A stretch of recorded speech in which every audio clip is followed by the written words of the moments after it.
You are watching Iowa Postgame here from the Hawkeye of the Storm and Iowa football at the voice of college football. We're set to be joined by former Iowa coach Don Patterson here in minutes. We've got a plethora of people who are waiting to chat about the loss today, 27-14. The Iowa Hawkeyes losing at home to Michigan Wolverines for the second straight year. We're not at home for the second straight year, but losing by double figures to this Michigan team, which is a good Michigan offense. We're going to talk about it, but we talked in the pregame about Iowa. The need to fire a shot early, run something that you haven't showed on tape. I didn't really see Iowa do that unless you want to count the fake kneel at the end of the first half. And what happened is you basically your defense actually struggled to kind of get going early, which you've seen the Iowa defense take some time to get settled in. But when you have no margin for error due to a completely inept offense, that's a recipe for disaster. You fall down 20-0. Third quarter, Iowa's offense looked a little bit better. I don't know how much you attribute that to improvement, or is it just a matter of, garbage time? And I get the game wasn't completely over at that time, but I would like to think, not being a play calling expert, that Michigan was certainly comfortable with Iowa moving the football down the field. And they kind of went into the bend, don't break mode that we're accustomed to seeing Iowa play, and allowed Iowa to get on the board with a short field, make it 20-7. Iowa drove the ball, had a 4th and 2 that you convert there and score a touchdown. You're at least within a score. Not a ton of time left on the clock, but would have had a shot. And it was for naught. They give up a late touchdown and then score a late touchdown, and that all adds up to a 27-14 loss. So we will have Coach Patterson here on the show with us soon. But first, before we get to Coach Patterson, let's start with Hawkeye Stan. Hawkeye Stan, how you doing, buddy? You were the first one on here this afternoon. Are you mad, indifferent? I had to drink 6 Monsters to watch this game. You sure you don't? You sure you want to be here and not in a hospital? Yes. It was horrible. What are we doing? I mean, did you only an Iowa broadcast? Only an Iowa broadcast on Fox would have the quiz question be, who has more punts this game? That's Iowa. It's a laughing stock. It was a joke. It was a joke. And then the fact that Iowa wins their games if we punt 6 times or more. That's why we lost. We only punted 5 times. I think it was 8 times or more. Oh, Actually, even then, it's just I'm it's I knew going in. I have a couple of Michigan fans, and I knew going in we were going to lose this game. And Iowa got manhandled that first drive. Watching that D line get pushed back the way it did, but they recovered. They recovered nicely. I thought it's just as you expected them to. You expected Parker to make some adjustments, and look, I mean, the 7 points were late on a short field, like a 30-yard field. I'm not going to count that last touchdown. Unfortunately, it will go down in the stats. But I mean, giving up 20 to 27 against this Michigan offense, that's a winning number for most. That's what you want to do if you're a defense. This was really an explosive offense. It was a winnable game. That's, I think, the thing that breaks our hearts is all of these. We've only lost 2 games. We're going to lose a lot more, but all of these games have been winnable. All of them. And it breaks my heart to see a defense this good. They're good, I mean, Torrey should be Heisman candidate, I think. Just put him in there. Anyway, great show. Excited to see the other call-ins and have Don talk me down. Talk you down off the ledge? I probably already jumped, if we're being honest, but Well, you better hang tight because Illinois is beating Wisconsin by like 30 right now. Oh, we're going to lose still. I went down our list. What game on the list are we going to win? Well, what game? Let's pump the brakes on losing to Illinois. I still think Iowa has a good shot of beating Illinois next week. Who's the coach? Wisconsin game. Who's the coach of Illinois? Bielema. When was the last time we lost to Nebraska? Who is that to? To Nebraska? Yeah, wasn't that Pelini? It was Pelini coach team. Yeah, Pelini. They've lost to Nebraska under Riley.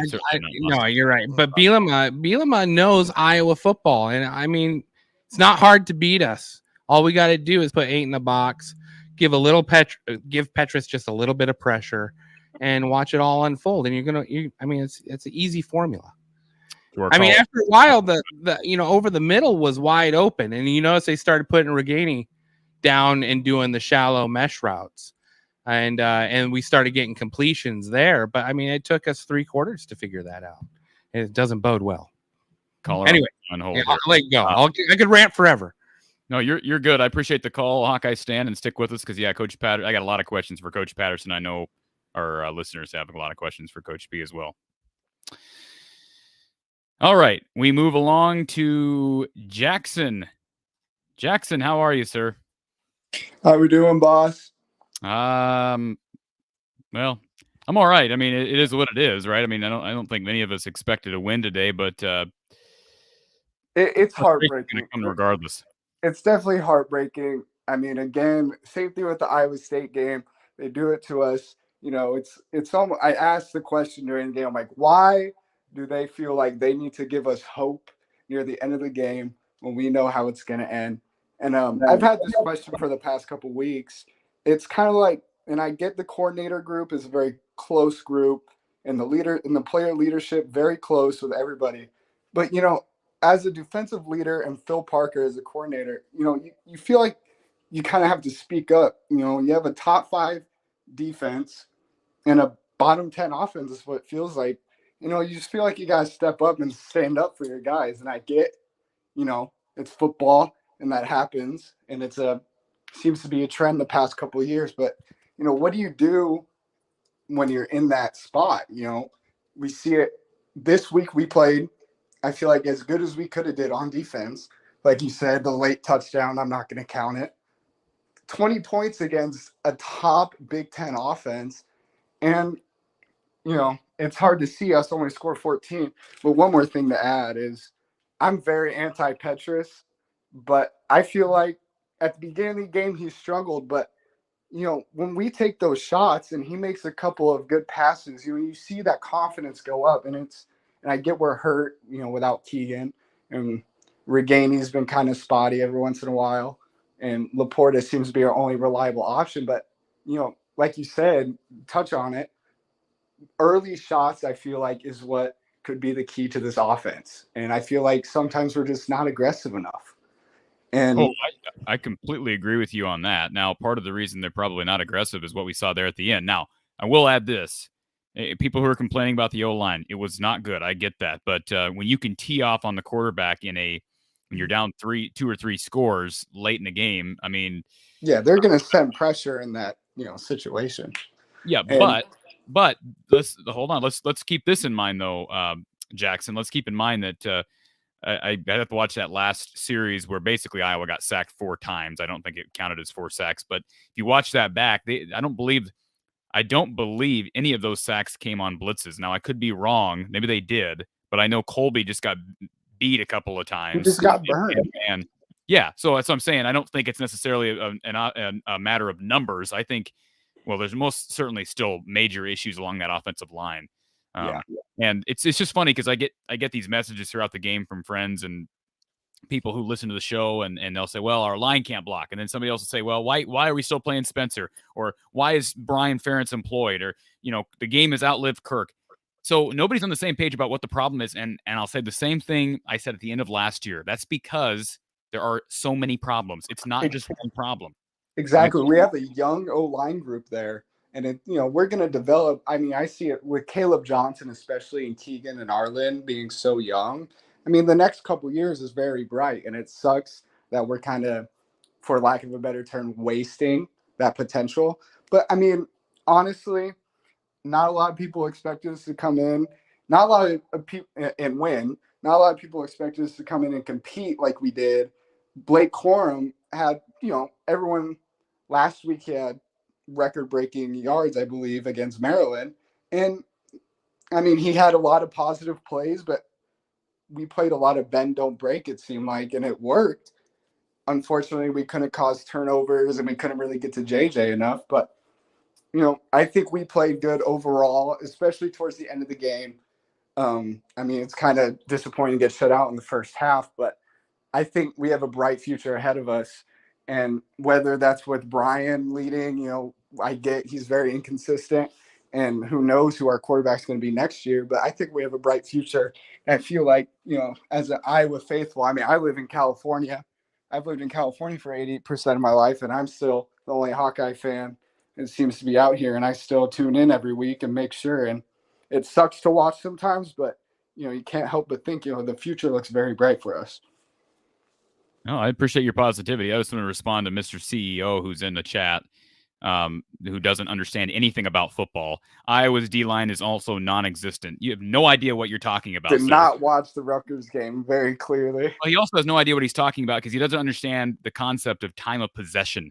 When when your defense is on the field the entire game because your offense can't move the ball. Now, granted, the defense got better in the second half, and part of that is because Iowa's offense started to move the ball in the third quarter for whatever reason. But to make a dumb comment like this means you literally know nothing about football. But I go ahead, Jackson. I had to sound off on that. No, you're fine. But yeah, I feel like, all the negativity is very, especially this season, early on in the season, is very, well warranted. But I feel like, everyone maybe take a step back and look at the whole picture. The next couple of years, I think, is very bright with our young core, young quarterbacks coming in, Padilla, Labus, Lanes, Carson May, another 4-star recruit committed a couple weeks ago at quarterback. Like, we're going to have options, and it's just how we can use them. We have a good position coaches and coordinators. Jackson, how are we going to use them? Yeah. You have confidence in the coaching staff to use the guys they have coming in effectively? I don't. I do not, especially with how we've kind of handled Padilla. And I mean, I hate to say it, but I was talking to my dad about it. I was like, someone's going to transfer. Someone's got to transfer out of that quarterback room. Sure. And I'm worried it's going to be Padilla. I've always been high on Padilla, even after last year when he was kind of 50-50. But, happened with Charlie Jones. Charlie Jones kind of realized the direction we were going. So the Tyrone Tracy, and look how that's worked out for him. So it's got to look enticing for somebody to be like, well, that's the direction we're going to go, and look how it worked out for Charlie. It's kind of scary, but defensively, that's the reality of when you pair an offense that does not highlight skill position players, you pair that with NIL, and you pair that with the transfer portal and the one-time transfer rule, and basically it's an anytime transfer rule because guys can get exemptions about whenever they want for whatever reason, yeah, it is a concern, and that's not going to get any better. Yeah, and I hope in the future, we have this NIL collective works out that I've heard a lot about, and hopefully that's a good thing for us. But also, a big thing is looking into the transfer portal ourselves and looking for somebody. Even if we develop low-ranked guys. It's kind of what we're known for. We get these 3 stars, and they come in, and all of a sudden they're beast all in 2 years or whatever it is. So if we can get wherever skill positions, O-line, wherever we can get these transfers in, I feel like, we won't be unstoppable, but we'll definitely be better, and the outlook would be better. I think it's just, I think one thing I will say against Brian is I think it's kind of a red flag that, our main recruiter is LeVar Woods and Liddell Betts. When it comes to offense, it seems like, why can't it be Brian and an offensive coordinator? And I don't know. I think that's kind of worrying. I agree, sir. Thank you so much, man. Long time listener, first time calling it. Well, answering. I've been in line for a long time, but I get impatient sometimes. But appreciate the show. Love watching it. Looking forward to having Coach on and watching everything and seeing what you guys have to say. You guys are a real inspiration, to me at least, because I want to be a future sports broadcaster and analyst. So appreciate you guys, and thanks for listening to my little tangent, if you will. Absolutely. Appreciate it, Jackson. And we got plenty of room in the call line. So if anybody wants to call in, the phone line is tied up right now. We got somebody on hold there, but we have unlimited amount of room in our StreamYard room. So if you're on hold, just hang tight. We'll get to your call. Let's get to Ryan, who is joining us again. Ryan, how you doing today? Well, Corey, not great. I assume you're not either. I got a lot of notes written down. Can you hear me okay? Yep, I can hear you loud and clear. Okay, thanks. Regarding the first caller, why are these games all winnable? Well, it's because, I'm sorry, Kirk will not adjust to offensive philosophy. Why are all his OCs basically have sucked? Couple exceptions under the O'Keefe years and 2020 under Brian, I would maybe argue, but not to this level, but it's always been bad. Kirk has nothing to lose except winnable games. We should be able to not ride the back of our defense each and every week to, pitch either a shutout or 10 points, whatever. We should be able to allow 24 to 27 points against a good team and be right in there at the end. I doubt Maryland is that much better than Iowa historically or this year on a whole. They got 27 in the big house, and we got, 14 with garbage time help. I will give the referees a ton of credit in this game. I thought they did a phenomenal job making sure Michigan covered. Well, come on, Yeah, and I see Ray's comment in the chat here. Not saying the refs cost Iowa the game, they sure as blank didn't help. Atrocious officiating, Patriots overthrowing receivers, but he did play better as the game went on. Again, some of that is when Michigan's sitting back in that zone in the second half, you're up 20-0. I'm not saying that Petras still made some makeable plays. I give him credit. He made a nice throw to Luke Lachey, which I thought was actually off his back foot. But no, you're right. The one that bugged me, and I can't really speak to the offensive pass interference or the other ones, but the chop block was terrible, obviously, the cut block. But the other one was the pancake block by Logan Jones. I don't understand. What game are we playing now? Is this no longer football where an offensive lineman can't take down a defensive lineman? What game are we playing if that's not a clean play in football? So sometimes they think we should be more like golf, where you just help guide the guy down to the field, just make sure his knee hits or something, and be a gentleman about it. I mean, that play was 10, 15 yards behind the play, had zero impact in the game. Granted, Logan should have just pushed him, but maybe he would have been flagged for being rude. Who the hell knows the way these officials were. Yeah. You know. I hear you. Now, next point. We can't run the ball against good defenses right now without establishing some kind of a pass first. I don't know how many games we have watched Iowa have a passing game that came somewhat to life when the game was more or less out of reach. You know, you look at Spencer's pass line and it's going to look good. I mean, God, I got to tell you, I can't remember the last time we had a quarterback throw for 246 yards. I mean, but, you know, Lachey looked amazing. He really, really looks like he's a major piece in this offense, and he should be. Yeah, I mean, he's going to be a really good tight end for us if we get a quarterback. So Spencer's pass line was okay, especially when Michigan went soft. But our offensive line really sucks right now. I'm sorry. It's horrible.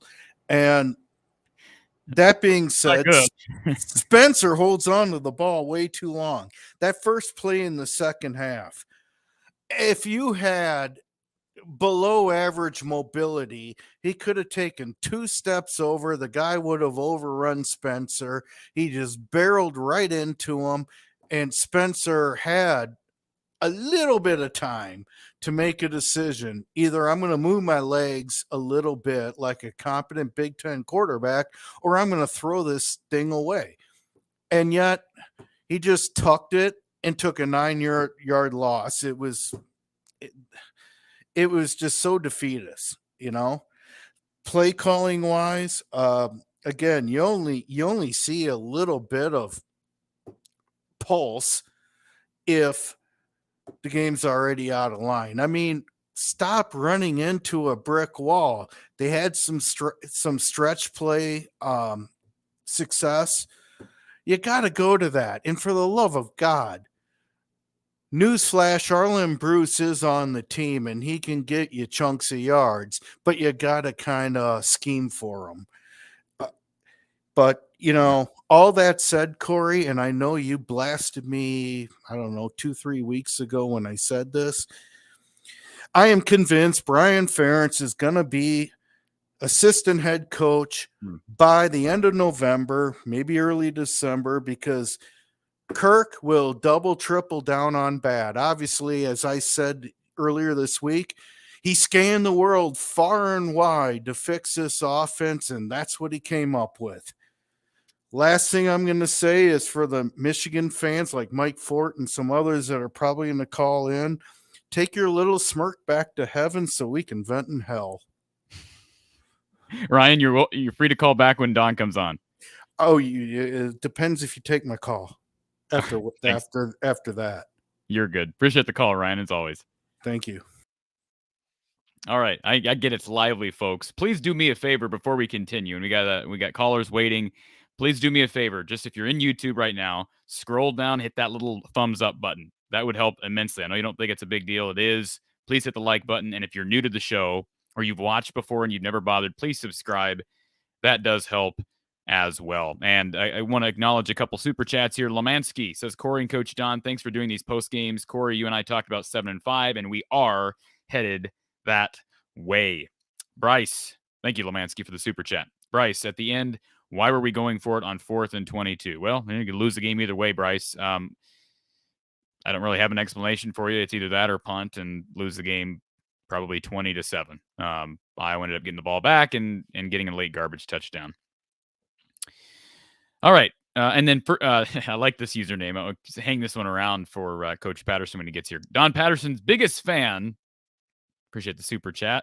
Says, just got power back, and I'm here. # pray for Southwest Florida. Boy, what's happened down there has kept things in perspective. Certainly, hearts go out to everybody down there. I got a lot of family on the east side of Florida, and they're all safe, thankfully. But just unbelievable what the devastation that Fort Myers has dealt with, and just can happen so quickly. And certainly, our hearts go out to everybody affected by Hurricane. Is it Ian? I always forget the names of the hurricanes, but boy, you can't get a more straight on hit than what that hurricane did to Floridans. And again, our hearts go out to him. Let's go to our caller who's been on hold here. Thank you for calling from the Hawkeye of the Storm. Who's on the line? Hey, this is Brian from Arkansas, Corey. I've Hey, Brian. called before. Yeah. Hey, love the show. Thank you for having the show. Absolutely. First thing first is, if we would have took the third quarter and put it in the first quarter, maybe we could have done a lot better. And what I mean by that is, the third quarter and the beginning of the fourth quarter, we were opening things up. You know you're playing Michigan. You know you're playing a top 10 team. Why not come into the game opening things up? Well, why would you wait till the third quarter to do it? Well, this is going to be a good topic for Coach Patterson when he gets here, and he is on his way to a place where he can log in and join us. But again, without looking back, and I wasn't paying attention to really what Michigan was doing defensively and how they changed things up. I'd like to think, though, that Michigan softened their coverage and played Iowa's bend, don't break type of scheme in that third quarter that allowed Iowa to move the ball downfield, because you're up 20-0. And they effectively play. I'm just saying, I don't know that the Iowa could have done that in the first quarter. I think that might have been more so a result of how Michigan was playing Iowa.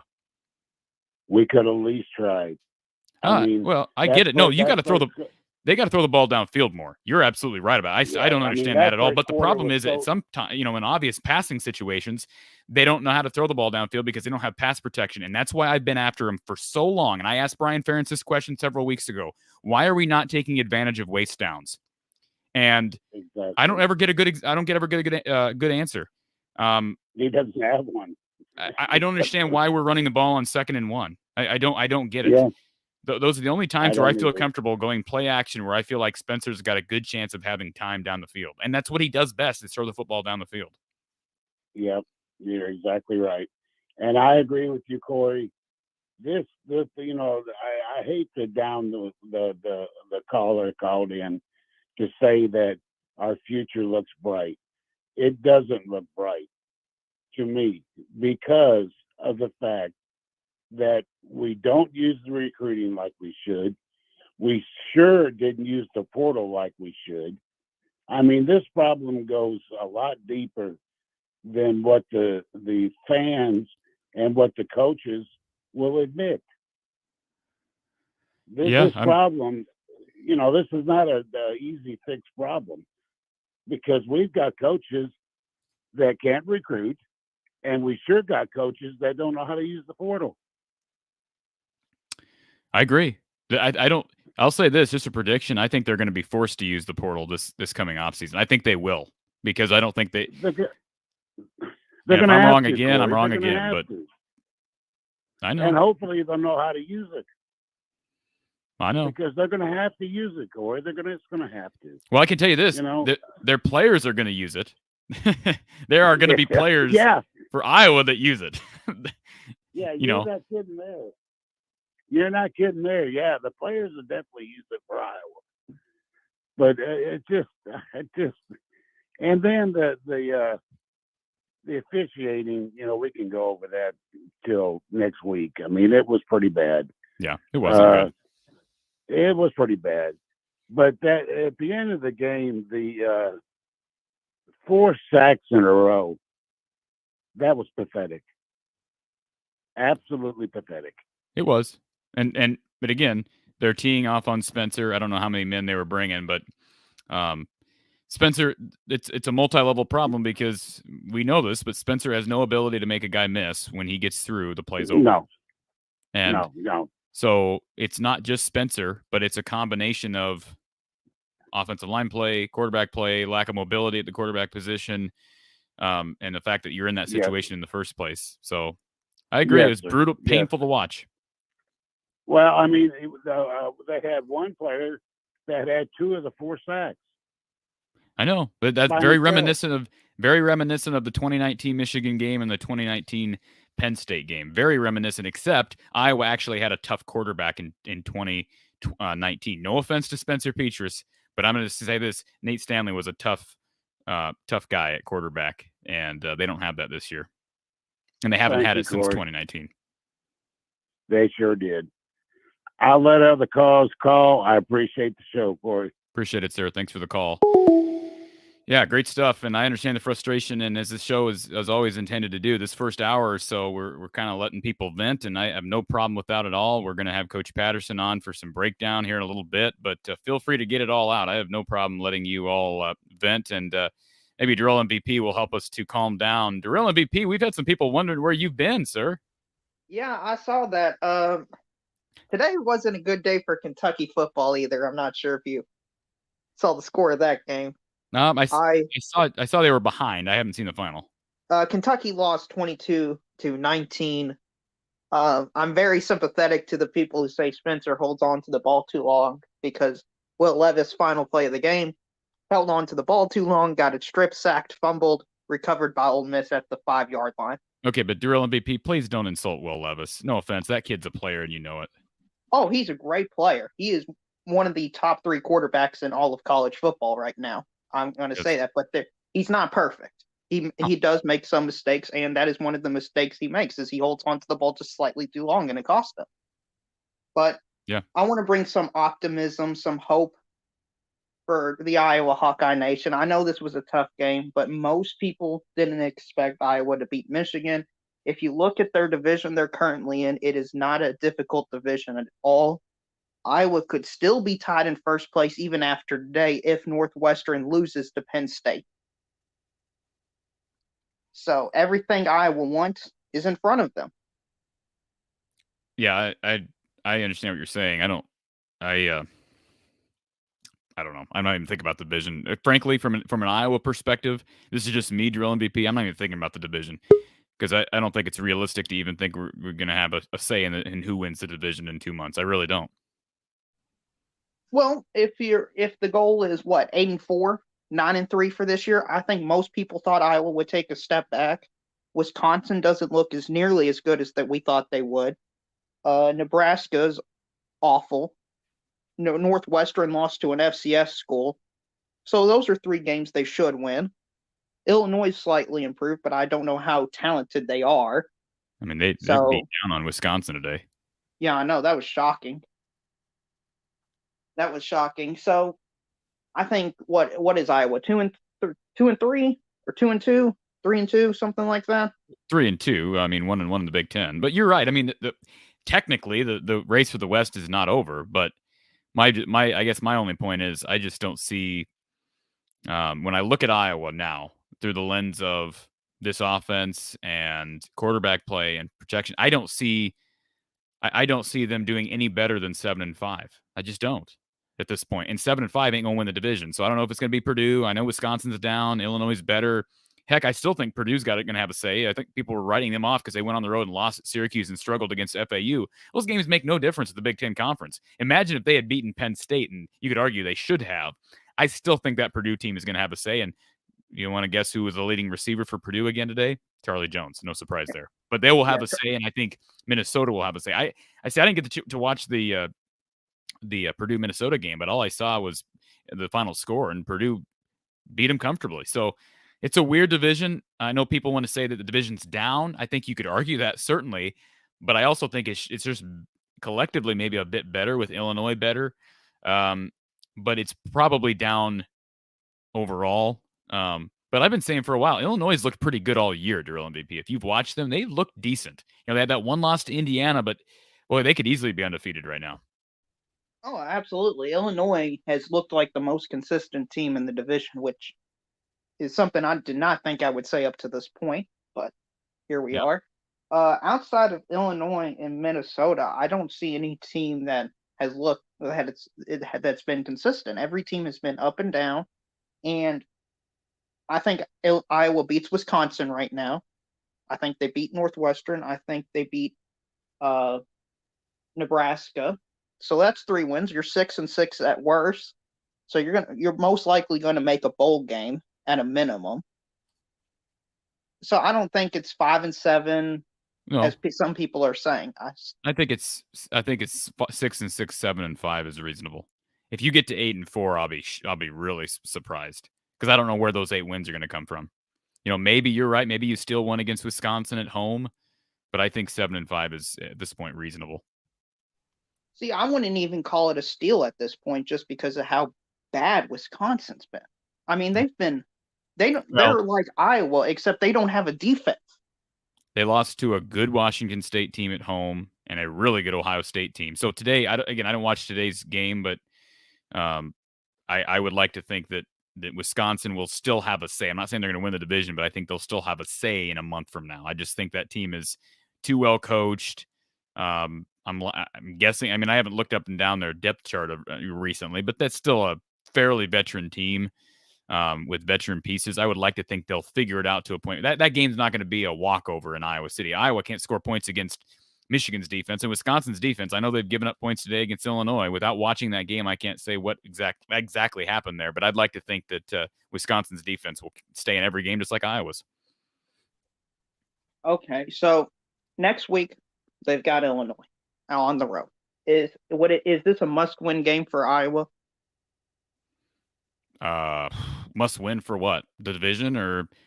I mean, reasonable expectations, 7-5, 6-6. Oh yeah, reasonable expectations. It's a must win. Yeah, they got to win the winnable games. The winnable games heading into the season, the ultra winnable games from people's perspectives in the Big Ten was Rutgers, Northwestern, Illinois, and Nebraska. Those are your 4 wins that you absolutely should have. And then you're thinking, okay, we should be able to beat somebody between Purdue, Wisconsin, Minnesota, and then can you steal one against Michigan or Ohio State? So yeah, it's a must-win game from that perspective.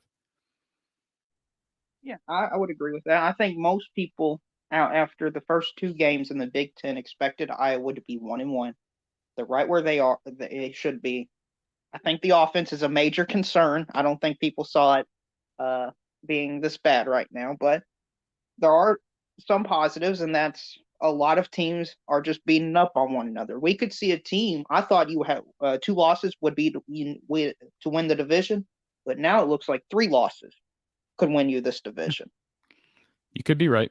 Yeah, I mean, I was shocked by some of the results today. Minnesota just having no life against Purdue.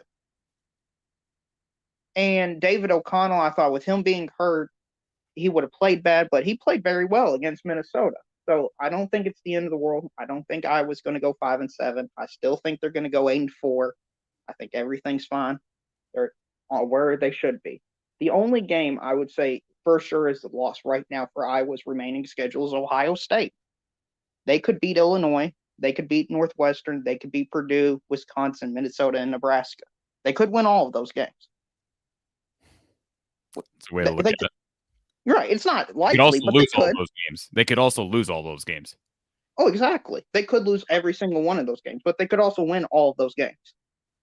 Yeah. It's not unreasonable to say they can win all of those games. Let me just say this one last thing, and I got to let you go, Darrell MVP, but I'll say this, and this is going to sound like I'm an anti-Iowa activist. I'm not, but I just want to make this clear. If you are, as a fan, devoted for change, you're devoted to change for the future, you better hope that Iowa doesn't benefit off of a bunch of teams being down to climb to 8-4. Like, I'm not saying I want Iowa to lose, but you do not want Iowa to get to 8-4 and once again mask, or to some extent mask the issues because you're winning games. That's a problem because that's only going to enable what's been happening here for how many years? Last year with the 10-2 because of the terrible schedule, 2015 with the undefeated year with the terrible schedule, although that was a better offense. And certainly 2020, I have to attribute part of that to COVID. We've talked about that. So I don't know. It's an interesting conversation. How much are fans devoted to wanting change right now? And how does that influence your rooting interest the rest of the way? I'm not saying you root against them, but again, you do not want to just simply benefit off of a division that's taken a step back. Well, Corey, I would agree with that if I thought any chance that the head coach or offensive coordinator could get fired. But Iowa is one of the few programs known for not making changes. I think Iowa could go 1-11, 2-10, and I still don't think they would make a change. So, well, see, this is like what James says, and I'm not saying I want Iowa to start losing, but James makes a point, and I think it's a valid point. The only way you maybe get the change you want is if you start losing enough. And I So you're conflicted. I get it. When fans, like some people will judge other fans. Well, how can you say that? Well, that's reality. We've seen Iowa. I mean, last year Iowa had 123rd ranked offense in total offense last year, and yet they promoted their OC to quarterbacks coach. So it's clear that as long as they're winning, each unit is not going to be evaluated exclusively as it should be. So it's a difficult situation, but the problem is not the fans who are acknowledging this, like James. The problem is the program that doesn't look at each unit individually. They look at it collectively. That's an issue because it puts a ceiling on your program. Drill MVP, I appreciate your call. I got a ton of calls to get to here. Yeah, just do me a favor, everybody, and hit the like and subscribe button. Thank you, sir. We'll talk to you again soon. All right. Plugging along here, we head over to our next caller. James is on the line. James, how you doing today? Better if we won, but it's part of it sometimes. You just deal with it. But first off, I want to say something about you talking about masking it at the end of that last one, right? Mm-hmm. Isn't that what Kirk is doing with Peacher stuff?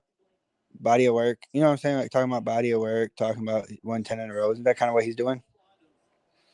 Yeah, it's the same concept. Yeah. Right? It's the same concept. Yeah. That's what I was saying. We have this idea of, well, we're one team, we win together, we lose together, right? And that sounds great. Like that cliche sounds great. But in reality, it is not placing the proper emphasis on the unit that is absolutely terrible, and that's what it's been. So I feel like we have the same show every week, and I'm thankful that people still tune in to listen to the show. But that's just the reality of it. And that's why it's like late in that game today, you're almost thinking, because I was watching with someone who made this exact comment, you almost don't want Iowa to score to make it look respectable, because then it changes the perspective from other people. And that's a rotten place to be in, where you're actually thinking to yourself, do I root for Iowa to score here or do I not? That's really pathetic that you have to have those thoughts, but I don't judge anybody who does, because it makes sense. A couple of more things. Obviously, offensive line looked bad, so I don't blame all of it on Peters. But I saw the tweet of like afterwards, Peters talking, right, in his press conference or whatever, and he was saying, that his footwork wasn't good again, and everybody was starting going crazy. And like I know it's been something I've been harped on, but like even on that, sideline throws again, he was overthrowing them when they were throwing on the sideline. Even the one he still overthrew that the guy caught, I don't know who it was. Was it Regain who caught it? Somebody caught one on the sideline where it still was overthrown, but he caught it anyways. But like it's just like they know that play doesn't work and he overthrows every time, but they still keep going to it. Now, I will give Spencer credit. He made some good throws today. Can we agree on that? He made good throws. I can agree on that 100%. Like especially the one to like Breck was a great throw across the middle when he hit Brody, and he had a couple great throws too. Like when he can make a great throw, I'll condone him for making a great throw, but it's like when he makes a bad throw, it's really bad. You know what I'm saying? Like, yeah. What I'll say on that is, I think it's and part of me feels sorry for Spencer to an extent, but I think it is telling when you get tweets from the media, and I won't say who, but if you follow Iowa media people, you get tweets from the media, and they're right about it. I get it. But when they make comments like, really nice throw from Spencer there, when we're having to point out individual throws that were nice from Spencer, that tells you that the body of work is pretty bad, because this is Big Ten football. All right, we shouldn't have to point out individual throws that were nice. This should be we're talking a quarterback room that's probably dead last in the conference right now. I don't really know of a quarterback. Is there a quarterback in the conference that you wouldn't start ahead of Spencer Petras right now? I hate to throw him under the bus, but I don't think there is. And that's more of an indictment on, as I've said millions of times, as an indictment on the coaching staff and the QB room. Not even the players. I'm talking about the staff that's supposed to be evaluating and recruiting and developing these guys. Yeah.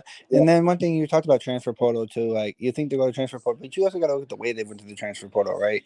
Like in the last couple of years when they actually have used it. Like Jack Heflin, he was more of a guy that was like at Northern Illinois. You know what I'm saying? They always go after the small guys. To be honest this year, we're not to Lafayette. It's like they never try to go really after a big name. You know what I'm saying? Not even a big name, but like even Adrian Martinez. I know there's been some conversations that they might talk to him, they might not have, right?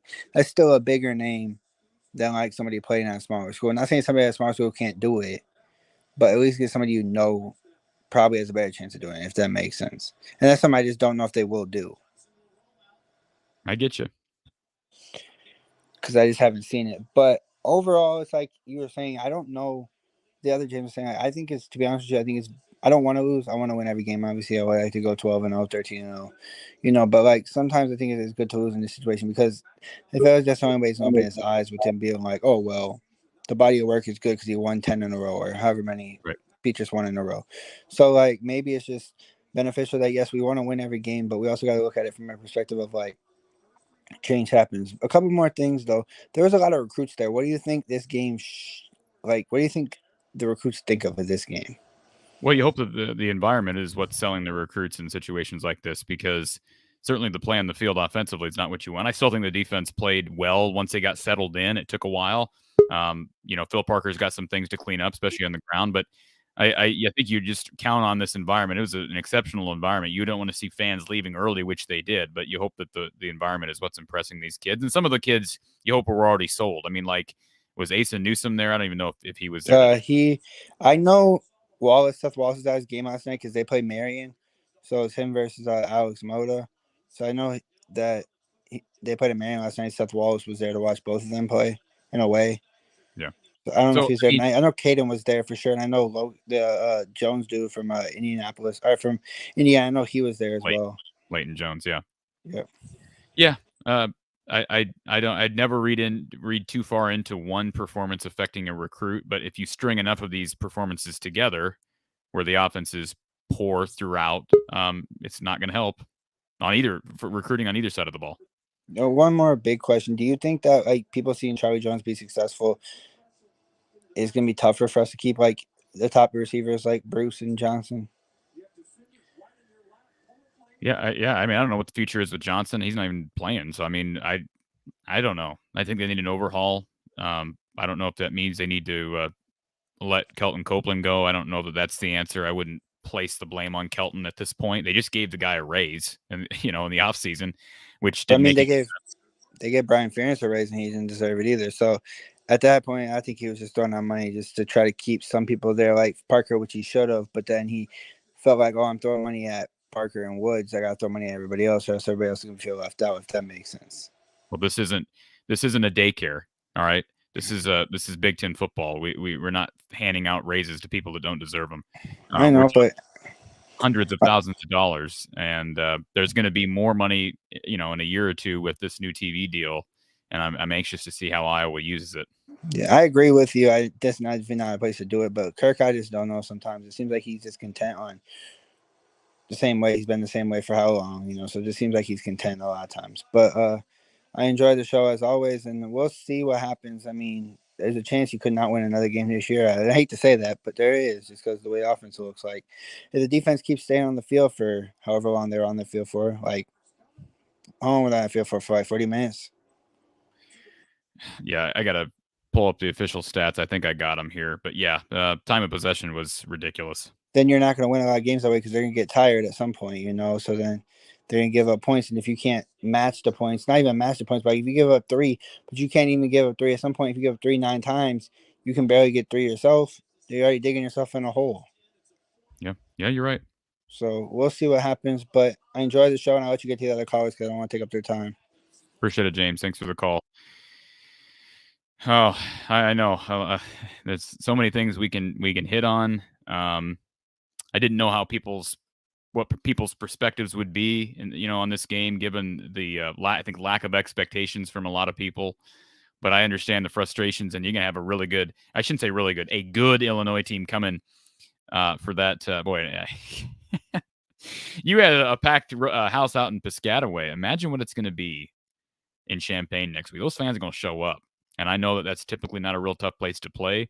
You're likely going to have another sellout next week under the lights in Champaign. Must win. Absolutely a must win. Reminder to everybody that we'll have Coach Patterson here on the show soon. And I don't do this enough, but we got about 300 people on right now. If you're interested in donating to the cause and donating to the show, please reach out to me.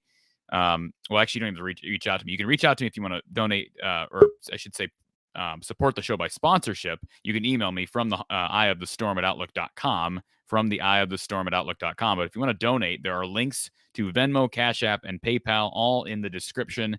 Your support helps this channel to continue to produce content, including these live shows. And we will be joined by Coach Patterson here momentarily. Does not look like yet he's here, but he should be here any minute, I would think. Usually give him about an hour, and it's been about an hour since the conclusion of the game. All right, let's get to our next caller, Vincent. How you doing, Vincent? What you got? Hey, Corey, how you doing? First thing I just wanted to do, I know I haven't heard anybody say it yet, but I just tuned in probably about 15 minutes ago, but just want to give Michigan credit. I think, for one, they have a really good team. I think a lot of Iowa fans, as tough as it is to have the loss, Michigan just has a really stout, a really good football team and kind of across the board. So credit to them. Also, a little bit of credit to Jim Harbaugh for the kind of game he called offensively. I think he was smart going into it. Stuck with what I would say is probably a safe game plan. Not a lot of risk taking down the field. Smart, safe plays. He wasn't going to allow the environment to have any say or dictate anything with the game. So that's the first thing. Is just credit to Michigan. They're just a good football team. To your point you made earlier, and you're hitting the nail right on the head. The problems that we're having on the offensive side, it's a culmination of so many things from inexperience at the wide receiver position to play calling to offensive line problems. There's just so many things that you touched on or that we're having problems with. That's kind of or should be the main focus, that people should realize. There's a lot of things going on that's contributing to the issues that we're having. So it isn't just one thing. What I did want to point out is, since we're talking about the offensive side, yes, people are bringing up Brian Ferentz and what he's done or how he's done as a play caller and OC, and the porous job that he's done. But what I think has been even more, or has stood out even more, is just the O-line. And is it Gary Barnett? Is he the O-line coach? George Barnett. That's probably the more glaring weakness that I've seen. Is, I know he's new to the position. He's a second-year guy, but there's just a lack of lack of follow through with the O-line. And what I mean by that is, when I'm watching the game and I'm seeing these plays unfold and then watching the replays, you just see a lot of unfinished plays, unfinished blocks. And again, we're harping on the O-line. It's the same thing each and every week. But for me, this is a guy we also have to look at, or a glaring weakness that I look at. In, is there any culpability towards Coach Barnett? There's got to be some kind of responsibility on him, and then I'll turn it over to you. Well, Vincent, I have no issue with what you're saying, because you're right. Offensive line play has been bad since he's been here. But my one question to you would be, what happened in 2019? The offensive team was terrible in 2019, and you had Chris Doyle there, and you had Tim Polasek there. So if George Barnett's the problem up front, why was it so bad in 19? You had you had fifth-year seniors playing guard that year, and the line was terrible. Go look at the Michigan game from 2019. We've talked about this before, Vincent. Right. I think this is just from my perspective. I think we didn't have the horses necessarily in 2019, but I don't have a really good answer for you. You're bringing up a good point. I think we had starters along the offensive line that just weren't of the highest quality, is probably the best way I can say it. We had the Paulson twins, which I just thought were subpar players. We just didn't have a lot of horses. Where this year, when I look at our offensive line as a whole and our roster of old linemen, you have 4 stars across the board pretty much. I mean, you're talking Logan Jones was a 4-star D lineman, but still a talented athlete. He's been converted to center, playing center. You have Connor Colby, who was a 4-star, Bo Stevens, who was a 4-star. Pardon me. And then I'm having a brain fart with the left tackle right now. Is it still Mason Richmond? Yes. But on the whole, we have the horses, in my opinion, and we have the size, which we haven't had in the past, that we should be able to really produce a good O-line, and we're just not doing that. So that's where that glaring weakness comes out to me. And even on top of that, let's say Patterson is doing a subpar job or needs some help. Don Patterson is doing a tremendous job. I'm sorry, Barnett. I know what you meant. Yeah. I just was going to give you a hard time. No, you're good. Even if Barnett is struggling a little bit or needs some help, coaching the O-line, that's what Kirk does. I mean, that's I even know. what Brian does. And it's like, yet here we are. And Right. as you watch these plays unfold, and I'm sure you see it, I'm sure the fans see it, the most frustrating thing is when you see plays that aren't finished, technical, fundamental plays, playing through the whistle, and just doing your job, within the scope of the offense. Those are the things that are probably the most frustrating is you're like, look, this is just guys not finishing plays or playing to the whistle or staying technically and fundamentally sound with their position, whether you're guard, tackle, or center. You see them getting beaten. It's like, well, why weren't they still blocking? Why weren't they continuing to block? Why did they get beat? Or just because an end goes around you, you don't just say, okay, well, he's around me, the play is over. No, you have to continue your responsibilities from your position until the whistle. And I just don't see it happening. And so for me anyway, that's just one of those things that I keep seeing. It's a glaring issue. I'm not sure if it's just because of lack of coaching from Coach Barnett or if there's other things that can attribute to that, but just wanted to point that out. Yeah, and again, I just don't. The more time that goes by, it makes me think that we're starting to see, and I'm not the first person to say this. I think we're starting to see the fruits of losing Chris Doyle, and I know fans don't agree. don't want to come to terms and come to grips with that. And I've had people say, well, that's not right, Corey, because look at the defensive line. By all accounts, and again, I'm not the only person who said this, everything that I've heard on a day-to-day basis from practice when Chris Doyle was here was he was very much involved with the offensive line more than any other group. And, you can say what you want about the defensive line. It's held its own. I give Phil Parker a lot of credit for that. But I would like to think that, well, I wouldn't like to think, but I think that we're seeing the results of Chris Doyle along that offensive line because, he wasn't just a strength and conditioning coach. Right. The dude was a football coach. Right. And, I don't know that we're ever going to know that for certain because, again, I wonder why was the line bad in 2019? You can blame personnel, but again, we're talking about a couple of seniors that played primarily on the inside that year that struggled immensely, and the line was not good in general. I mean, as bad as it was today, I'd like to think that the 2019 game against Michigan State, or excuse me, against Michigan, and the 2019 game against Penn State were actually worse as it relates to protection. And so I don't know if it's Doyle, but you're right. If Barnett's struggling, it's Kirk's job to make it a move, either step in and give him more assistance than he's been getting, or make a change. And maybe we'll see a change. Let's be honest. Kirk is much more likely to make a change there than he is with the coordinator position, given who they are. Yeah, I agree. Whether fans want to admit it or not, I know there's a dark cloud that still hangs over Chris Doyle, but I think you're absolutely right. There is an impact on his departure, whether we want to agree with that or recognize that or not. There's absolutely an impact there. The only other thing I'll say is for anybody that's listening or reading, or anybody on the show, sorry, just continue to watch our offensive line, and these weaknesses to me just keep coming up. I keep seeing where we're either missing, where there's miscommunication, where we're missing blocks, if we're passing off to somebody else within the interior of the offensive line, or we're just not playing through the end of the whistle. And even that second or second and a half or 2 seconds can really mean a difference in allowing a play to develop or allowing a receiver to get open. So other than that, just appreciate the time, Corey, and I'll just keep listening and can't wait for Coach Patterson to get on.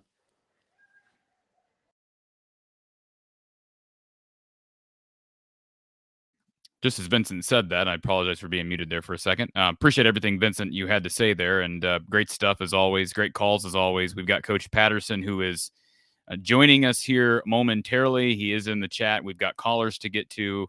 So if you're on the line, you're on the call line, please stay patient, folks. We will get to your call. Certainly, if you're watching through StreamYard, just watch through StreamYard. You don't have to go back to YouTube. I don't want you to lose your place in line. But again, appreciate everybody being here. Right now, we've got the call-in line busy. We've got our StreamYard queue pretty much full, but we can take more. So if you're willing to wait, you certainly can do that. Before we get to Don Patterson, I want to remind you that if you're interested in becoming a premium subscriber here from the Hawkeye of the Storm. Now, I will say this, if you're watching through the Iowa at the Voice of College Football channel, and there's about 70 people who are watching through that channel, this option is not there. But if you're on this channel from the Hawkeye of the Storm, on my channel, you can click on the little join button. As long as you're not on the iOS app, if you're not in the iPhone app, you should have that option to join, and you'll get some perks that will be starting here this next week as we lead up to the Illinois game. So again, some perks, and it's just another way to support the work going on right here from the Hawkeye of the Storm. So again, click that join button and read up on becoming a member for just a small charge per month. All right, we're going to get to Coach Patterson in just a moment, but first, let's get to a message from our sponsor, Iowa Floor Covering, and their generous support of the show. Welcome to Iowa Floor Covering, a locally owned flooring store in Bondurant, Iowa that specializes in do-it-yourself projects. If you're a contractor or a DIYer, Iowa Floor Covering has your back. Right now at Iowa Floor Covering, get tough core click together 4.5 millimeter waterproof vinyl flooring for $269 per foot when you install it yourself. That's a much better value than you'll find at any of the big box stores. Looking for other types of flooring? They can help with that too. Between their exceptional product knowledge and commitment to customer service, the guys at Iowa Floor Covering will provide everything you need to complete your DIY flooring project. So what are you waiting for? Skip the box stores now and visit iowafloorcovering.com/DIY. That's iowafloorcovering.com/DIY. Promotional pricing only available with self-installation. All right, appreciate Iowa Floor Covering. Again, they're $269 per foot. Tough core click together 4.5 millimeter waterproof vinyl flooring available by visiting iowafloorcovering.com/DIY. Again, iowafloorcovering.com/DIY. And again, you're supporting a family-run local business right in the heart of Iowa down in Bondurant. Before we get to our call line, let's welcome Coach Don Patterson to the show. Coach Patterson, it is good to see you here on a sunny Saturday afternoon. I wish it was under better circumstances with the Iowa loss. But first of all, how did the experience back from Ken? You got back in time to make it for about right at about an hour, which we typically estimate. So it's good to see you here. And how was the game day experience? Yeah, you don't have to worry about me, Corey. I had a bowl of soup to tide me over. I have to admit, I was running a little bit low when I got home. But in the meantime, I had a chance to look at the stats, and of course, I had some idea what they were just from reading them off the big board. The one that jumps out to me is rushing yardage, 172 to 35. Yes. And as you know, if you get out rushed in the Big Ten, especially, if you get out rushed by 100 yards, the odds are very, very high that you're going to lose. And that certainly held up with our game today. We didn't run the ball as well as we needed to. They were a little more effective running the ball than what I had hoped they might be. But credit to Michigan for being able to do that. You've heard me brag on Corum. It's easy to brag on him. He's an awfully good back. And the backup did a nice job too. So I think the game was won and lost in the trenches, and I think Michigan got the best of us. So that's where I would start. Don, what's the biggest, because I feel like we just come on here and this is just like Groundhog Day, with Bill Murray just waking up to the same song every morning. But just what is the biggest problem right now, Don? Well, I give Michigan credit. Both those backs are very patient runners. And when they see a lane to run through, they really have a good knack for accelerating through that hole. And the Michigan backs had a little more room to run. So we're not sustaining our blocks as well as Michigan did today. And the other way to look at it, of course, is our defense didn't do quite a good enough job of getting off those same blocks. So as a result of that, you had a really good percentage for Michigan. I'd say on any given down when they ran the ball, 4 yards or more was pretty common. They had a lot of 4, 5, 6 yard gains. That's what you want to be in second and medium. You want to be in third and short. And we were having difficulty, of course. Thankfully, we threw the ball with better effectiveness than we ran it. And that gave us a chance to get back in the game. I did make this comment to one of the guys seated nearby. He said, "What's a good indicator early on, Coach, that we're going to win this game?" And I said, "Well, if you really want to go with a simple approach to it all, I would tell you this.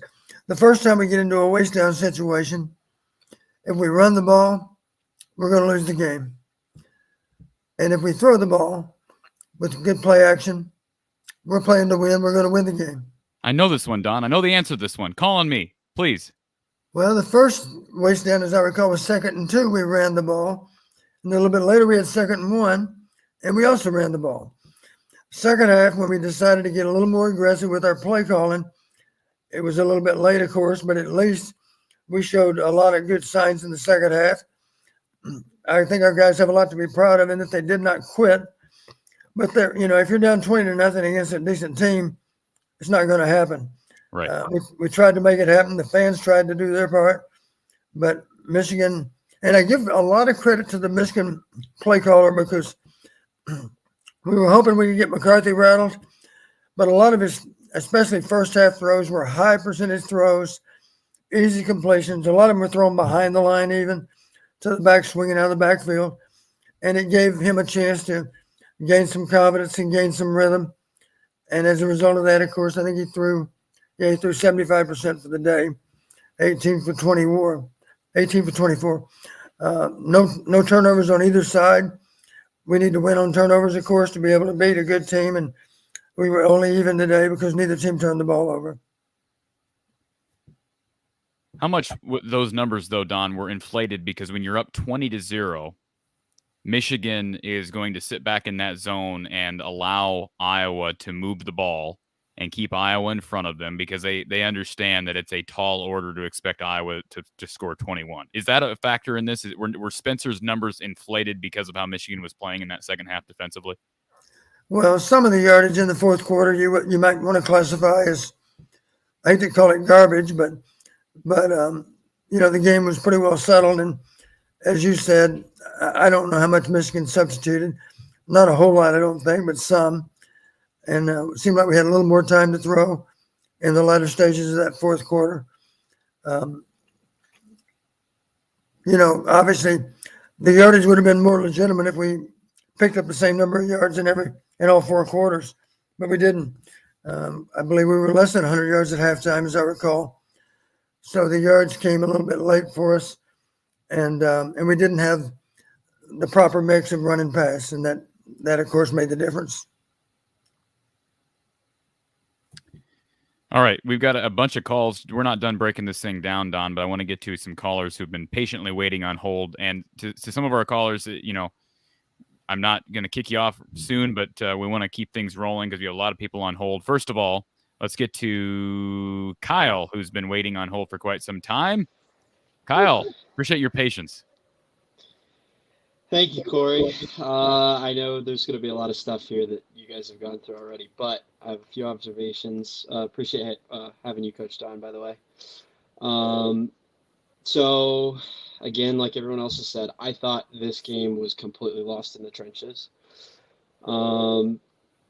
The Michigan's offensive line played remarkably well. I thought the dude that made that comment earlier about our defensive line being non-existent, I don't know what he was watching. He's just a Michigan fan, Kyle. We can dismiss it.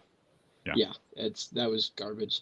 But I do think they got a ton. In the first quarter and second quarter especially, I thought every time they ran the ball, they got so much push that it was a guaranteed 3 yards carry minimum to 3 to 5 yards carry minimum. I counted 3 runs of 2 yards or less the entire game in 36 attempts. So a lot of those runs, a lot of them were on first down, and that means they played ahead of the chains the entire game. They were not, they did not have a lot of 2nd and 12, 2nd and 10 where Phil Parker likes to kind of pin his ears back and throw a little more pressure because he doesn't tend to pressure a whole lot on first down. So the defense didn't really get an opportunity to get set on a longer 2nd or 3rd down and be more aggressive, which is, I think, part of the reason why we didn't have any turnovers in the game. But the offensive line I thought was terrible, particularly between the tackles. I think there were 4 or 5 quarterback pressures that were like right up the gut, like not even just like a lot of times defensive ends, they win battles on the outside and that forces pressure. But like there were a couple of those pressures that were like between the center and the offensive tackle, and that should not happen more than once or twice a game. I thought Logan Jones was awful. I know he's had a tough season. But between the tackles running and three, and I know some of the penalties were questionable. I think the clipping call was terrible, but there were three huge penalties on the offensive line that called back 20-yard gains or 15-yard gains. And I know those were not all like obvious calls or all like good calls, but like I know you're talking earlier about the one where he slammed the defensive lineman when we were in the red zone. And I understand that's a bad call, but to me, when the ball is 15 yards downfield, I would not put myself in that position to draw a flag. I know it probably wasn't a great call because we were not playing flag football, but like I wouldn't have put myself in that position. Well, I mean, the whistle's not.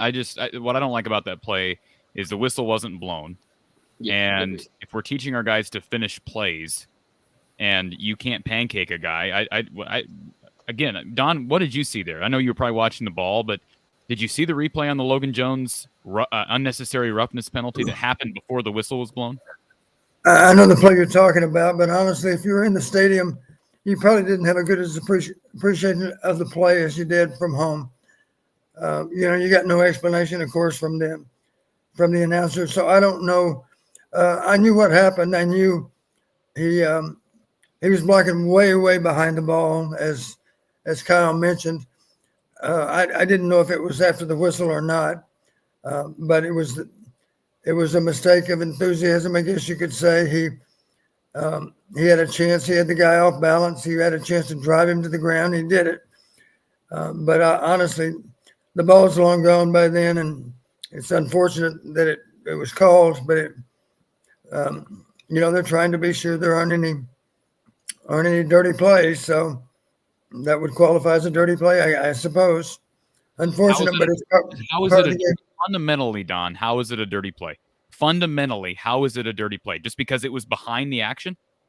Well, it'd be a dirty. Are we sure it didn't happen after the whistle? I don't know, because the ball was long. After the whistle, because they showed the replay simultaneously with the ball. It did not happen. Okay. I simply don't know. I knew it was a real late flag. The ball was long gone. There were a couple of other. It's hard to figure. We ran the ball a couple of times, and it looked to me like we were out the gate in a hurry, and the flag flew almost immediately. And a time or two, it was the backside of the formation where the flag flew.